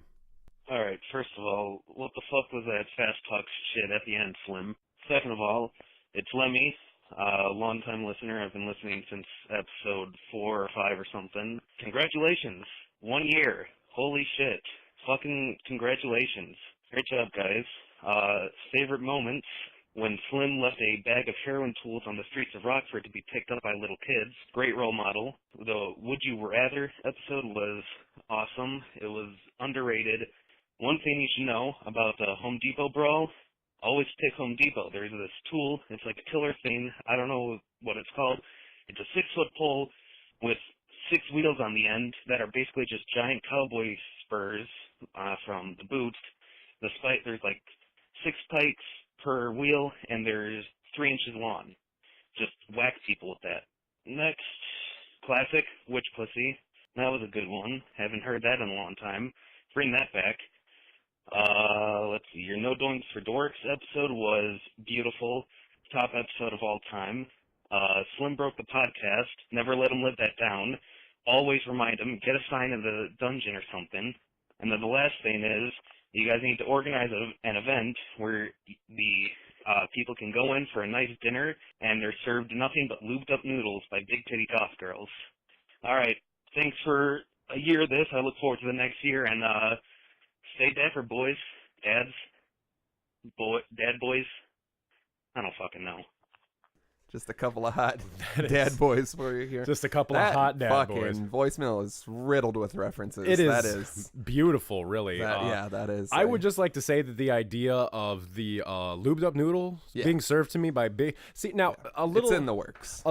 I'll get a little bit personal here for a minute. One fantasy I have overall with this brand is, in part of our 5-year plan, I want to watch the sunrise from a rooftop in Chicago, beautiful rooftop, and I want to eat a vegan steak meal off of a woman's back. Consensually. Obviously, everything I do is consensual. There's nothing unconsensual about my existence except the fact I didn't consent to be alive. It would be difficult to just pop a quick steak on a back and start eating it. Well, I mean, they do that thing in Japan where they serve the sushi on the woman for like businessmen. Oh, I know. So it's I want to get sushi served off of somebody. Like, I don't absolutely. like sushi. I'll just what eat food the woman. What food would you like served off of a woman then? Because I feel like in this instance, pizza rolls. So I'm gonna now specifically Hot what I pizza want. rolls. I want a country fried steak with mashed potatoes from the Chicago Diner, one of my favorite fucking meals. You will just have 100 assorted hot pizza rolls. Wait, and you got to squeeze them so they open, and you blow into them so gently, like. And then they had to cook all 100 on the same plate, so some of them are like ice cold in the middle, and others are just fucking hard now because they've been microwaved too long. That's the gamble. I like that I don't even get oven. I got microwave. Yeah. I'm just eating them clear. No, this was your preference. You're like, fuck yeah. I'm like, microwave's faster. You got to make that decision every time you eat pizza rolls. Do you want to wait and have them taste good, or do you want them now? I want them now. Are you going for a taste experience or a texture experience? Are you trying to eat or are you trying to be full? Anytime I open something and it's like microwave or oven, I'm like microwave. Yeah. Even though it's gonna not be disgusting. What I can't stand is what I feel personally victimized by food packages that say oven preferred method because then it's like it's shaming me. You know what's my preferred method? You know, it's really good Not if you even cook it in having the to cook it's it. really good if you cook it in the oven, but I mean like it'll be all right if you cook it in the microwave, I guess. You fucking animal. What's wrong? Didn't pay your gas bill this month, but you can use a microwave at the homeless shelter. What, you want to preheat the oven for way too long? I just put it in. Yeah, I never. If If you wait, no, if your you life is together. If you Because wait as for soon the as oven I to turn preheat- it on, I put whatever it is in there, and I I count let that the minutes cold with oven that- air hit my Yeah. face. I count the minutes, including the pre. Yep, You always got to count the pre. I always count my pre, every last fucking drop of it. But yeah, that fucking voicemail is jam packed. I just want to say that I would definitely be down for a Dapper event where people are served lubed up noodles by big titty goth girls. Because my goodness, I would just love to be served anything nice by a big titty goth girl. Which what is that? Episode 5, I believe. Long time ago. I believe episode 5 is lubed up noodles. Don't even remember anything about it. Different except people lubed up ago. noodles. Yeah, horrible fucks ago. Several horrible fucks. ago. What else is in there? Would You Rather is a. Would You Rather was a great one because That was back when we did. That was like our run of doing more specific episodes. Yeah. Which that one worked great. Other ones don't work as well. That's why we don't do it all the time. But the Yeah. Would You Rather was fucking great. We're still down for Would You Rather submissions. Oh, They're always. a good We talk. get some great Would You Rathers ever. We get 3 quick ones all the time, and some people just don't understand how the number 3 works. But that's okay. We don't hate you for it. Yeah, we respect it. Just add one more quick one. Respect it, just judging a little. Yeah, a lot behind closed doors. Yeah. Oh, so much. I do so Behind, much behind turned off mics, we talk a lot of shit. Behind turned off mics, all I know how to do is talk shit. That's why I don't have any fulfilling relationships in my Behind life. turned off women, I'm crying in a corner. Behind blue eyes. But the yeah, Fred Durst version. the Would You Rather. Also, was it Home Depot or was it Menards? I believe Was it Lowe's? Now this was a whole different horrible fuck ago, so it could have been. I believe it was Menards versus Whole Foods. It was Menards versus Whole Foods was the initial bet. But I believe when people think Menards, they just kind of get categorized like any type of like hardware store. But in general. Menards is the best hardware store. Menards is the best It's the hardware easiest store. to navigate. Yeah, easiest to Lowe's? navigate. Nightmare. Lowe's is a huge nightmare, and they have a lumber section inside. It seems like messy to have a lumber section inside. Yeah, you can't keep your lumber. I had your business. I had a very good friend of mine work at Lowe's for a good long while, and she said that one of the things that happened there one time was, and this was like during the middle of the day in the middle of the week. This was just like not a busy day, nothing weird going on, just average and slow. A dude took a whole pallet of lumber, brought it Fucked it. all the way up All the on way the thing. up. Like he just went and it fell off of, like it tipped off of the thing, and it was like a huge bundle of lumber that just came like falling down on the floor. I like it. So you can only imagine how much noise it made. And then First he of all, left. yeah. I mean, first of all, imagine being like, and this isn't like to like make light of anyone's condition, but imagine being like a combat vet and you just heard like all that wood hitting the floor yeah. very loud and fast. Anytime I hear anything like that, I mean, I have a cousin who's a vet, and he can't listen to the fireworks on the 4th of July. So it's like, that's unpleasant. imagine like fuck all that lumber. Like, imagine being the guy in the forklift and that happened. You know, it sounds like the people at Lowe's are just trying to kill themselves and everyone around them. So we don't even need to have a battle royale in there. But I still stand behind Menards for a battle royale. Definitely. I was in a Whole Foods recently for my 3rd time ever, and I could kill everyone in there. With my bare hands. That was my point, and I don't want to harp on it, but I do want to bring it back. People in Menards, your general hardware store, strong men. Yeah, a lot harder to kill strong men. Yeah, a lot of men who know what they're doing. Women with in Whole Foods, real murderable. Real murderable women. Lots of soft men. A lot of soft beta males running around too. Just very weak in their constitution. Yeah. Let's say a lot of men who I feel like would probably want to, and I quote, throw fisticuffs with me here. But then I'm just gonna grab them and throw their face down on the flat top. Yeah, I mean, it would be easy. Granted, there's no specific weapons, but they do have a nice liquor section, and I just need one sealed bottle to murder several people. See, now my point in the episode where we talked about the battle royale in a Whole Foods is that and I'm sure you noticed this, there's like a whole kitchen set up in a Whole Foods. They have a whole dining experience. So they got knives, they got meat slicers, they got grills. Also, there's got to be backroom areas with some some things. You just got to get more creative. Menards, it's all at your fingertips, but then, as is with everyone else in the strong men, it's definitely a valid discussion, and the only way to figure it out is to actually get down to it. I mean, I like to think that we're creative, man. I like to think that we'd come out on top in a Whole Foods. I definitely would. After going again, I could fucking murder everyone. Now, if it was like a Belko experiment thing, and it had to be one of us that lived, which one do you think would win? Like, are we in the Whole Foods still? So we're in the Whole Foods. We've killed everyone else. Like, we've teamed up. We've killed everyone else. And the voice comes over the intercom, and they're like, you've done well, Dapper. Who's our enemy here? Bloop, bloop. No, because I've repurposed the bloop. Yeah, you have repurposed the bloop, bloop. Who would our enemy be here? Alex Jones? Yeah, that seems fitting. He's got like that voice and like that Kingpin from Spider-Man. Well, you've done good so far, Dapper Dads, but now I'm pissed. Well, now I'm afraid that it has to be one of you that walks out of here alive, and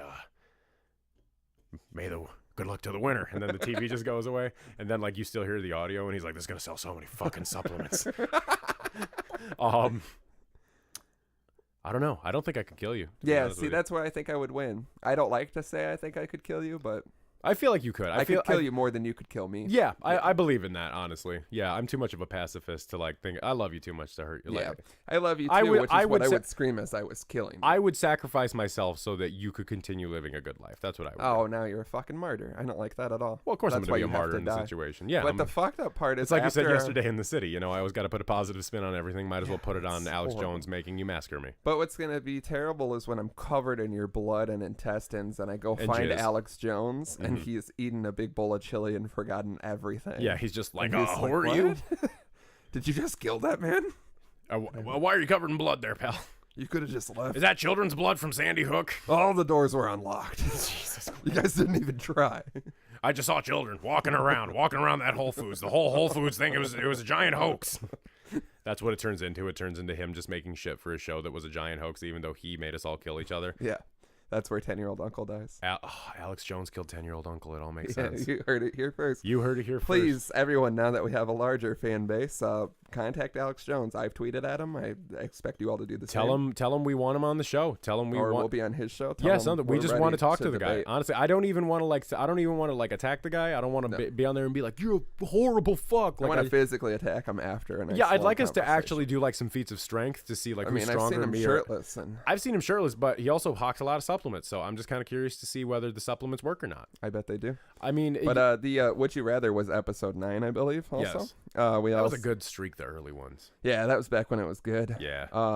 Also, reference to Witch Pussy, which is a Witch classic. Pussy was fantastic, Witch Pussy. Man. I'm still looking for some good Witch Pussy. Girl, if you out there and you got some good Witch Pussy, hit up 4027 Dapper. I'm going to have to edit that out. We can edit that out. It has to be in. I thought you said we can. Like, we cannot. Like, yeah. We cannot edit that out. That has to stay.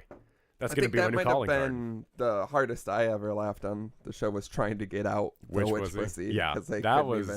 And then you were still trying to be very serious about witches, and I remember you having to stop because I clearly couldn't. Well, no, it's because we were talking about Blood's point. Because and I was like, still the Witch Pussy. Yeah, because you just cannot let Witch Pussy. I gotta listen. Witch Pussy so good you can't let Witch Pussy go. It was one of those things I couldn't even get out because I was laughing so hard. That and when you said I have sex to women's names, if anyone knows what fucking episode that was, find that. I cannot please. find that. Slim said I have sex to women's names, and it was fucking hilarious. And we need to find it. And I don't know what episode Jessica. it is. Yeah, Stephanie. Oh, Stephanie. Is that with a PH? Oh, is that Stephanie with a Y? Damn, girl. Is that Jessica with a K? No, God, I'll pull back a little bit. Think about baseball. Think about naked grandpa playing baseball. Yeah. Oh, wow, that's where I come. Oh, no, I'm thinking about grandpa's funeral. I'm losing my erection. Think about Amy with an IE. Oh, fuck yeah. There it is. Ooh. Oh, yeah.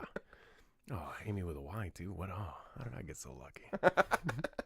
So, yeah, someone please, for the love of God, find what fucking episode that was. So if someone submits and they're like, it was the 1-year anniversary, we're going to find you and we're going to kick you in the balls. We will kill you in a Whole Foods. We will murder you in a Whole Foods. Also, another shout out for No Doinks for Dorks, which I guess I got to listen back to that one. I think I did start listening to it because I got both of these submissions and was like, it must have been good.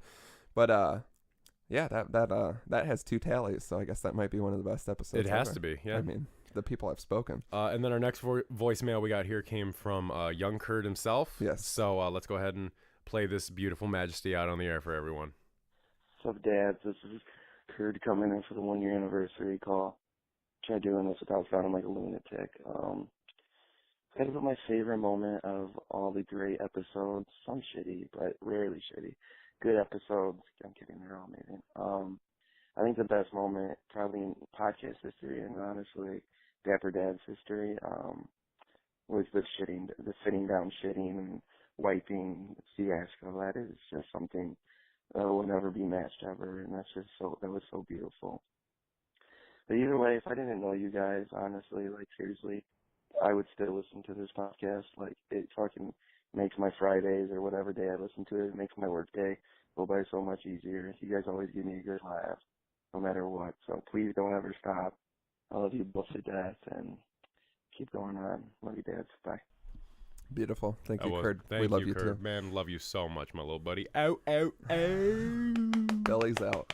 But yes, I'm glad we saved this for last. I was thinking of it the other day. I think our most interesting, controversial, popular, amazing topic was the ass wiping. Yes, the way it was presented. I can honestly say the only time I have ever been truly shocked in our friendship was when I found out that you, now stand up is not the correct term, but for juxtaposition's sake, you stand up when you wipe your ass. And yeah, I don't stand up and shit. I'm not a heathen. Yeah, I mean, you get a squatty potty like a king. I squat the wrong way. Man, if Squatty Potty would give us a sponsor, that's where I'm at. Send me some poopery and a Squatty Potty. Yeah. I'll make Snapchat videos of me sitting on that thing. There we go. All right, now leave it at that so we can get the sponsorship. But yeah, this is, out of anything, with people who I think are casual listeners, or maybe even not really listeners, people know that we've talked about the sitting down, sitting up, and I have, from this, found out how so many people wipe their ass. So many people Everybody I know wipe tells their us. ass. Yeah, people that just fuck with the show will come up to me and be like, "Oh, by the way, I'm a sit down." Yeah. Or like, "Oh, I'm a stand up." And it's like we had a very controversial Twitter poll that ended in a literal 50-50. Yeah, it was incredible.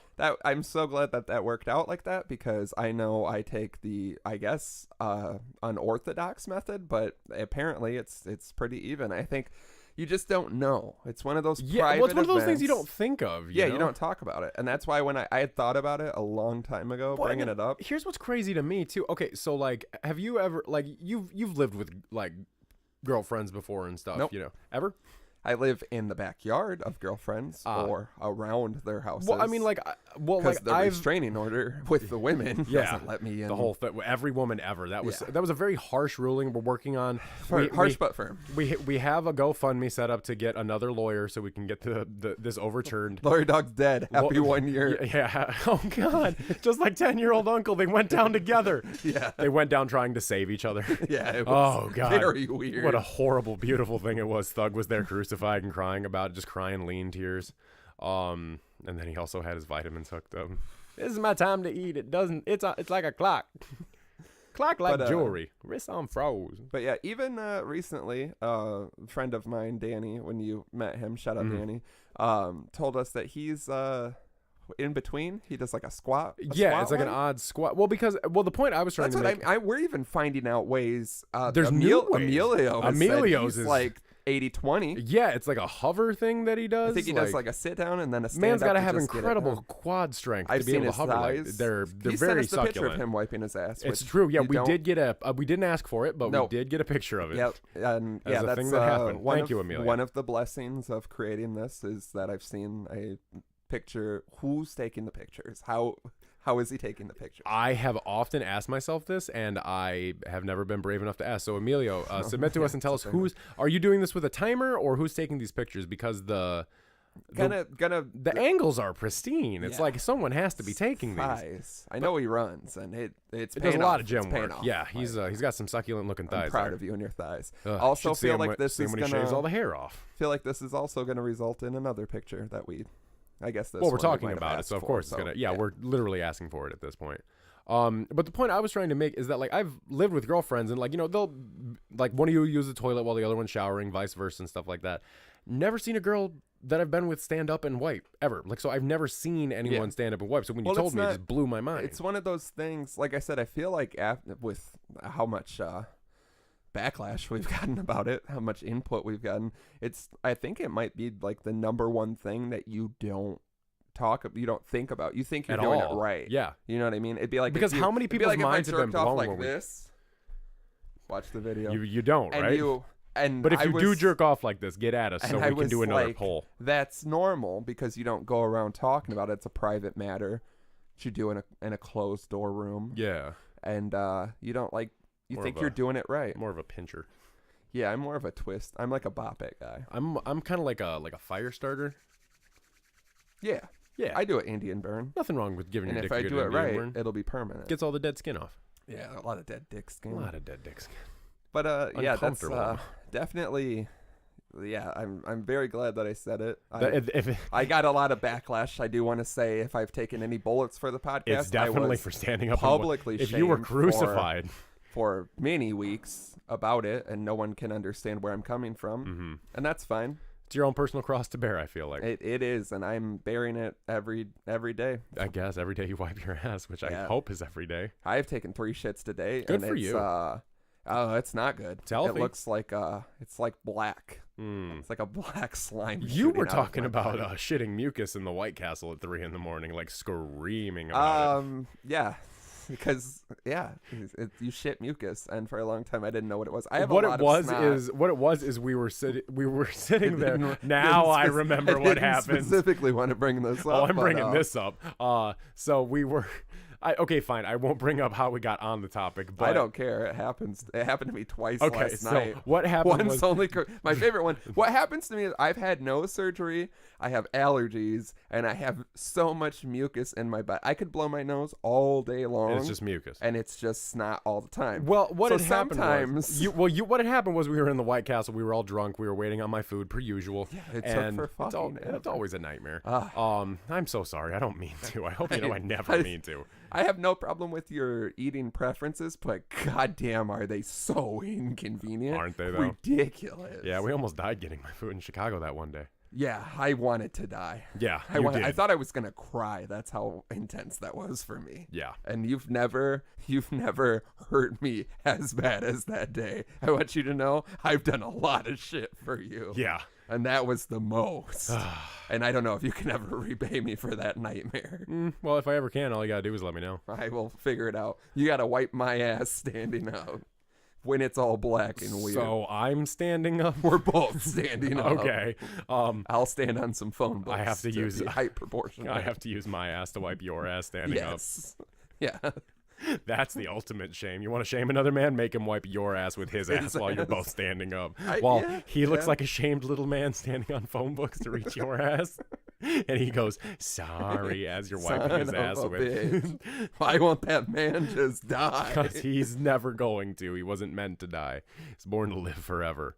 Pure evil does. But no, so we were in the White Castle last night, and Drama's trying to test my alpha, and he's getting in my face about something. What was happening? I don't even remember what it was, but you said something and just snot shot out of you. And it was one of those moments where I was fucked up enough that I was seeing everything in slow motion. So I saw you, it go huh, and hang there for a sec, and then you went and it went right back up, and I was so fucked up I didn't even have a filter. I was like, I saw that. I saw you do that. You can't hide it, you fucking bitch. Shamed you in a White Castle at 3 a.m. And then you started defending yourself because you felt shamed, and you were like, I have so much mucus in my body that I shit mucus. You ever shit mucus? It looks like little logs. It looks like corn pops that have sat in the water too long. And you're screaming this, and I can see at least 2 of the workers being making the food should have been all of them. Yeah, they're just looking at they probably heard way worse. Yeah, I shit mucus. It looks like corn puffs that have been in the water. It's true. And I completely forgot about that until just now, and I'm so glad we remembered. One, if you've ever had that in your shit and you wondered what it was, like me for many years, that's what it is, and it's normal. You just have a lot of mucus. Two, that was the second time that happened that night. The other time was when we were dancing and Kurd was staying across from me by the table we were at. And I don't even know what. I think I just got pumped about a song and it shot out and I didn't think anyone's seen it. I'm quick with it because I know it only comes out of my left nostril because the right one is still like basically closed. Mm-hmm. And I looked at him and he was just like, and I'm like, it fucking happened. It's weird that it hadn't happened in front of anyone for a long time, and it happened twice in one night. Yeah, that was, and it was the most. My allergies have been a nightmare. You don't understand my struggle. One time outside of a show, I used to do a lot of farmer snots to clear it out when I was a younger, more inappropriate man. We called them hobo blows when I was a kid. That's a different thing you do. No, is it? It's not when you fight the homeless. Is this like when I learned about what a blowy J is? But one time I did one of those outside of a venue, and it was a pile that so many people were concerned. It was just a literal pile of snot shot out my nose. Yes, like a big blob, like a breast implant on the ground from my nose. And everyone was graphic. Like, "Are you okay?" And I'm like, "That's normal." So this is how I'm normalizing too much snot in your nose. Well, I hope there's a kid out there that has too much snot and he feels really like okay now that he's heard you talk. You'll grow up to be an all right person sometimes. Yeah, but don't let the snot get you down. The true mission statement of this podcast is that there really is no such thing as good things or bad things. Yeah, then no sense of shame anymore. No, don't have shame. Don't remember when we were more reserved and we didn't say things. I remember when we were really concerned about what we should and shouldn't say because we were very concerned initially about people we know listening to this, which we have had some issues with. Not to point out any specific people, but there has been times where people have been talked about on the show, and we do.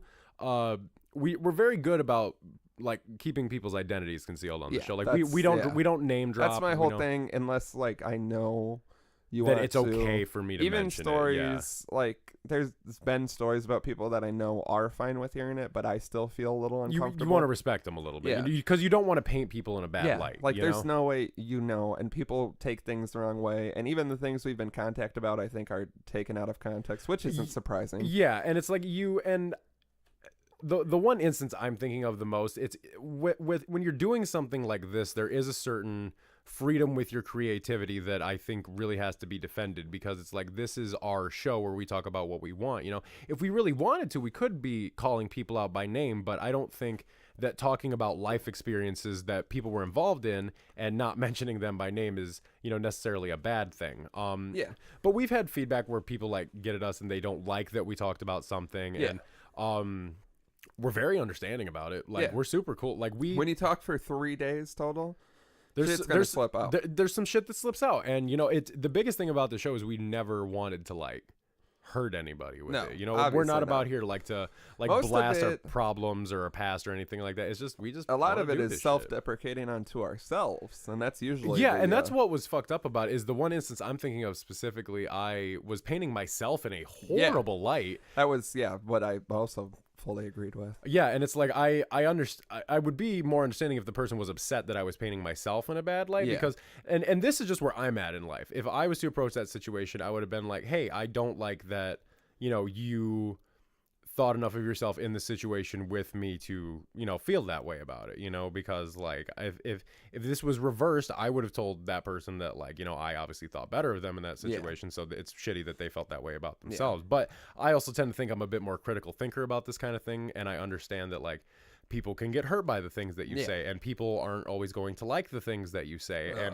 If it's one thing that I can, people tell us all the time, we talk about the things that you don't talk about. You just tend to think about, the tagline, the elevator pitch for this. Yeah, and it's become more and more. It really has. Yeah, and it's like I said, in general, like when we started, there was things like I probably wouldn't have talked about standing up wiping my ass in the first couple episodes. I've definitely lost a lot of my reservations just being on the show. It's made me more comfortable with myself, because I've talked about things on the show that I don't usually talk about with other people, because I'm obviously comfortable with you as one of my best friends, and it's like I sometimes don't necessarily realize that like this is all going out into the public sometimes. Definitely not. And I'll have situations where people like I know will come up to me and they'll be like, I didn't know like that's something you went through or that's something you did. Yeah, that your balls fell out. Yeah, it was horrible. Yeah. And then I'll have people say that like they learned things about me that they never would have guessed from listening to the show. And at the end of the day, it's like this is something where like I don't want to stop it, you know? I'm just kind of thinking about like But unfortunately, we do have to say that we are done. Yeah. We're going out like Jordan in his prime. This is the last episode. The final episode. Me and Slim hate each other unbelievably. We got into a huge argument before this episode, actually. Yeah, it was, basically. And it's just all huge arguments, and this is a whole sham, and I mean, it was a beautiful friendship when it was, and now it's then not. It got sour. Yeah, it got real sour. Somewhere along the line, we forgot how to love each other. Yeah, and that's really the one thing we want to leave you with. The moral to the story is don't do anything with anyone because they will hurt you. Yeah, the moral of the story. Don't do anything with anyone. The moral of the story is that everyone is hiding behind a mask. Yeah, and behind everyone that mask is full of shit, and they hate you, and they'll never love you, and you're not worthy of love. And no. I don't know why you would even think you are at all. Also, I do want to say the bleeps have like come to a stop. That's how far we are. Yeah, we don't there's even no like bleeps bleep anything out anymore. No. I also people ask me a lot. I just had a conversation about like editing. Because people think there's a lot of editing. There's not so much anymore. It's just making sure if we need to bleep anything. Yeah. People tend to think we remove a lot of stuff is what I've come into. Which we really don't. There's only the one time, which was we did the Kanye West bracket. That was if you think that there's like really spicy, juicy tidbits getting removed from this, oh yeah, not at all. There's not. Pretty much everything that we talk about goes out onto the episode. Yeah. All the jokes are on the spot. We've never taken things out really. We bleep things out, and a lot of that was just it's funny. Yeah, it's just for shits and giggles. Yeah, and some of it now looking back, things you've like said bleep out or I've said bleep out would now totally fly. Yeah, like we'd be just back when we were like, it, yeah. Yeah, like one of the first, I think the second episode is heavily bleeped and all of those things now it would. We're more conservative back then, you know? Yeah, but the only thing for everyone wondering that we've ever removed is we put our heart and soul into a Kanye West bracket. Like and then, heart and soul. And then really broke it down for 40 some minutes. Something very long. And in the moment, it all felt right and very strong. And then when I edited it and listened to it, I was like, this is horrible. Yeah. Especially not everyone's a Kanye West fan, of course. Yeah. And it's just not it's not good to listen to. It was too specific. You don't know every fucking Kanye song. It wouldn't have made any sense. Oh my god, yeah. So there's the big spoiler. The thing we've cut out was just a very long-winded Kanye West bracket. But don't let that deter you from the $40,000 secret episode that you can still buy. We that is still up for grabs. There are things that we haven't said that we know not to say. Yeah. As soon as we turn them off, we say there's fun tidbits about our childhood, our fathers, our biggest regrets, mistakes, our secrets, fears, the most vulnerable things about us. A very verbal description of our penis in such detail that you will see it in your head. In such detail that if you close your eyes and opened your mind's eye, that you would be able to probably feel it in your hands if you wanted it bad enough. Yeah, if you really tried, then you could think about it every night before you fell asleep. Like I do. What are we doing year 2? What do you fuckers want to hear first off? Yeah, to get at us because we've got some things coming sooner than later, and got some great ideas in the pipeline. Got some really honest to God things I'm excited for to bring you guys in year 2 because let's call it season 2. I like the idea of season 2. In season 2, it's gonna get weirder, darker. Yeah. It's faster, it's heavier. Yeah. The hooks are catchier, but it's completely different from anything we've ever done. You know, it's it sounds like the Dapper Dads, but it's a completely different side of the Dapper Dads that I think you guys are gonna be interested to see. Yeah, you guys are gonna fucking hate it. Every fucking album interview ever. It's just us. The riffs are heavier, the hooks are catchier, the melodies are tighter. We've got a couple hits we're excited. The guitars are tuned lower. The bass is more muddy. The kick drum has a bunch of pillow stuffed in it. Oh yeah, that's the key. That's the key to success. One of my goals I've realized that I want us to do is we want to get some money, some backing. We're reaching out to whoever can make this happen. I would like to do a shot-for-shot remake of the Hello music video by Lionel Richie. Slim will be playing the blind girl. I will be playing Lionel Richie as a very inappropriate school teacher. If you rewatch the video, he crossed so many lines. Very many. Calls her at home. Eventually, she sculpts his face. So Slim, as a blind high school student, will be sculpting me Lionel Richie, the teacher's face. I would like a Jerry curl as well. But yes, my dream has been. I'm blind, but I can take a very fine edging tool and make it look like a realistic Jerry curl. I want to know if someone still has that sculpture from the original music video. But yes, this has been a dream for a long time, is me doing a shot-for-shot remake of that music video, and I finally found the person I'm willing to be my little blind girl. I accept. Perfect. I'm willing to be your little blind girl. Lionel anyone Richie. that can help us with that, please, as soon as we finish this here, go on YouTube and watch the Hello music video by Lionel Richie. Familiarize yourself with it, and then if you can just give us some money. I think we need a school location. Preferably a school that we went to. Yes, I would love. Yeah, I would love to use my old high school art room. I would love to use my high school. No specific rooms. There's a weird tunnel. Maybe we could tunnel, get into. preferably. The tunnel. There's a weird gym room.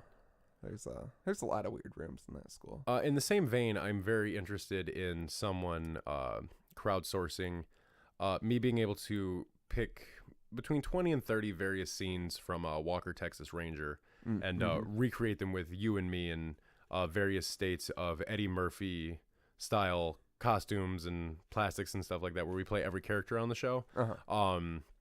Specifically during a lot of like goofy explosions and things like that. I want a lot of useless money going towards a lot of explosions and action shots. Frivolous, we can say. I really want us both to play Walker in different scenes to confuse people. I would like most of the budget to be spent on custom fitting Canadian tuxedos for us, denim pants, denim top, tight shirt. Like I want to be able to see like I'm very familiar. Like I want the creases of my weird dick to be seen through my jeans. Like that's how tight I want them.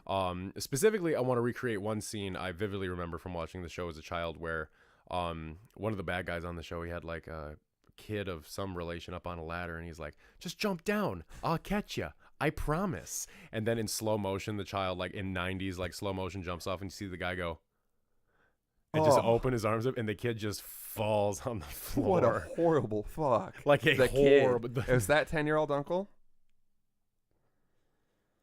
Is that how 10-year-old uncle died? Did we figure it out on the 1-year anniversary? That's how 10-year-old uncle dies? Finally makes sense. Oh my God, it took so many episodes. Lawyer Dog died from watching it. It was just that heartbreaking. Lawyer Dog was the witness, and the guy had to kill him too. That'll be our episode of Walker, Texas Ranger that we do. We do one final episode featuring Chuck Norris's Lawyer Dog. Of course. But like a really goofy, like Wilfred style costume. Like don't put any money into his budget at all. Yeah. Like he gets there to put it on. He's like, this thing kind of smells like piss, guys. Where'd you get it from? Salvation Army. Never mind. Just wear it. I pissed in it earlier. I'm drunk. We're both drunk, actually. We have like the red beards, and we're both in the Canadian tuxedos waving actual silver pistols around, just shooting them off. Yeah, I'm drunk right now. Kaboom! Dance for me, bitch. But we're firing. I thought you were strong. Remember all those jokes? But we're firing at our own feet. We're like, you're the dance idiot. Straight through my shoes. We're straight through my $10,000 Nike Air Max, which was my one stipulation in the budget. They're like, yeah, we really could have got some solid locations, but I'm like, they're self-lacing. I mean, what location is self-lacing? Shoots through. The shoes don't self-lace anymore. You just throw them in the trash on the way out. Yeah. You're like, well, a homeless guy can eat soup out of these, and just throws them. Light the trash can on fire. My dad shows up, pours a bunch of gasoline in it.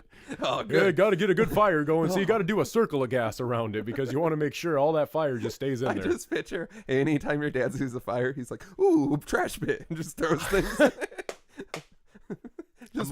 You're having a bonfire, drinking, having a good time, couple of s'mores, couple of drinks, girls showing their boobs over by the woods. Girls making out just because. Typical bonfire style. Everybody making out. And your dad just skirt. 11-second skirt. 11-second skirt on the lawn, gets dirt on every mud. Just mud. Pulls through one mud. My cup is so muddy. My cup is so muddy, my dad is spraying. And then your dad gets on and just unloads garbage. Just tons of childhood photos of you.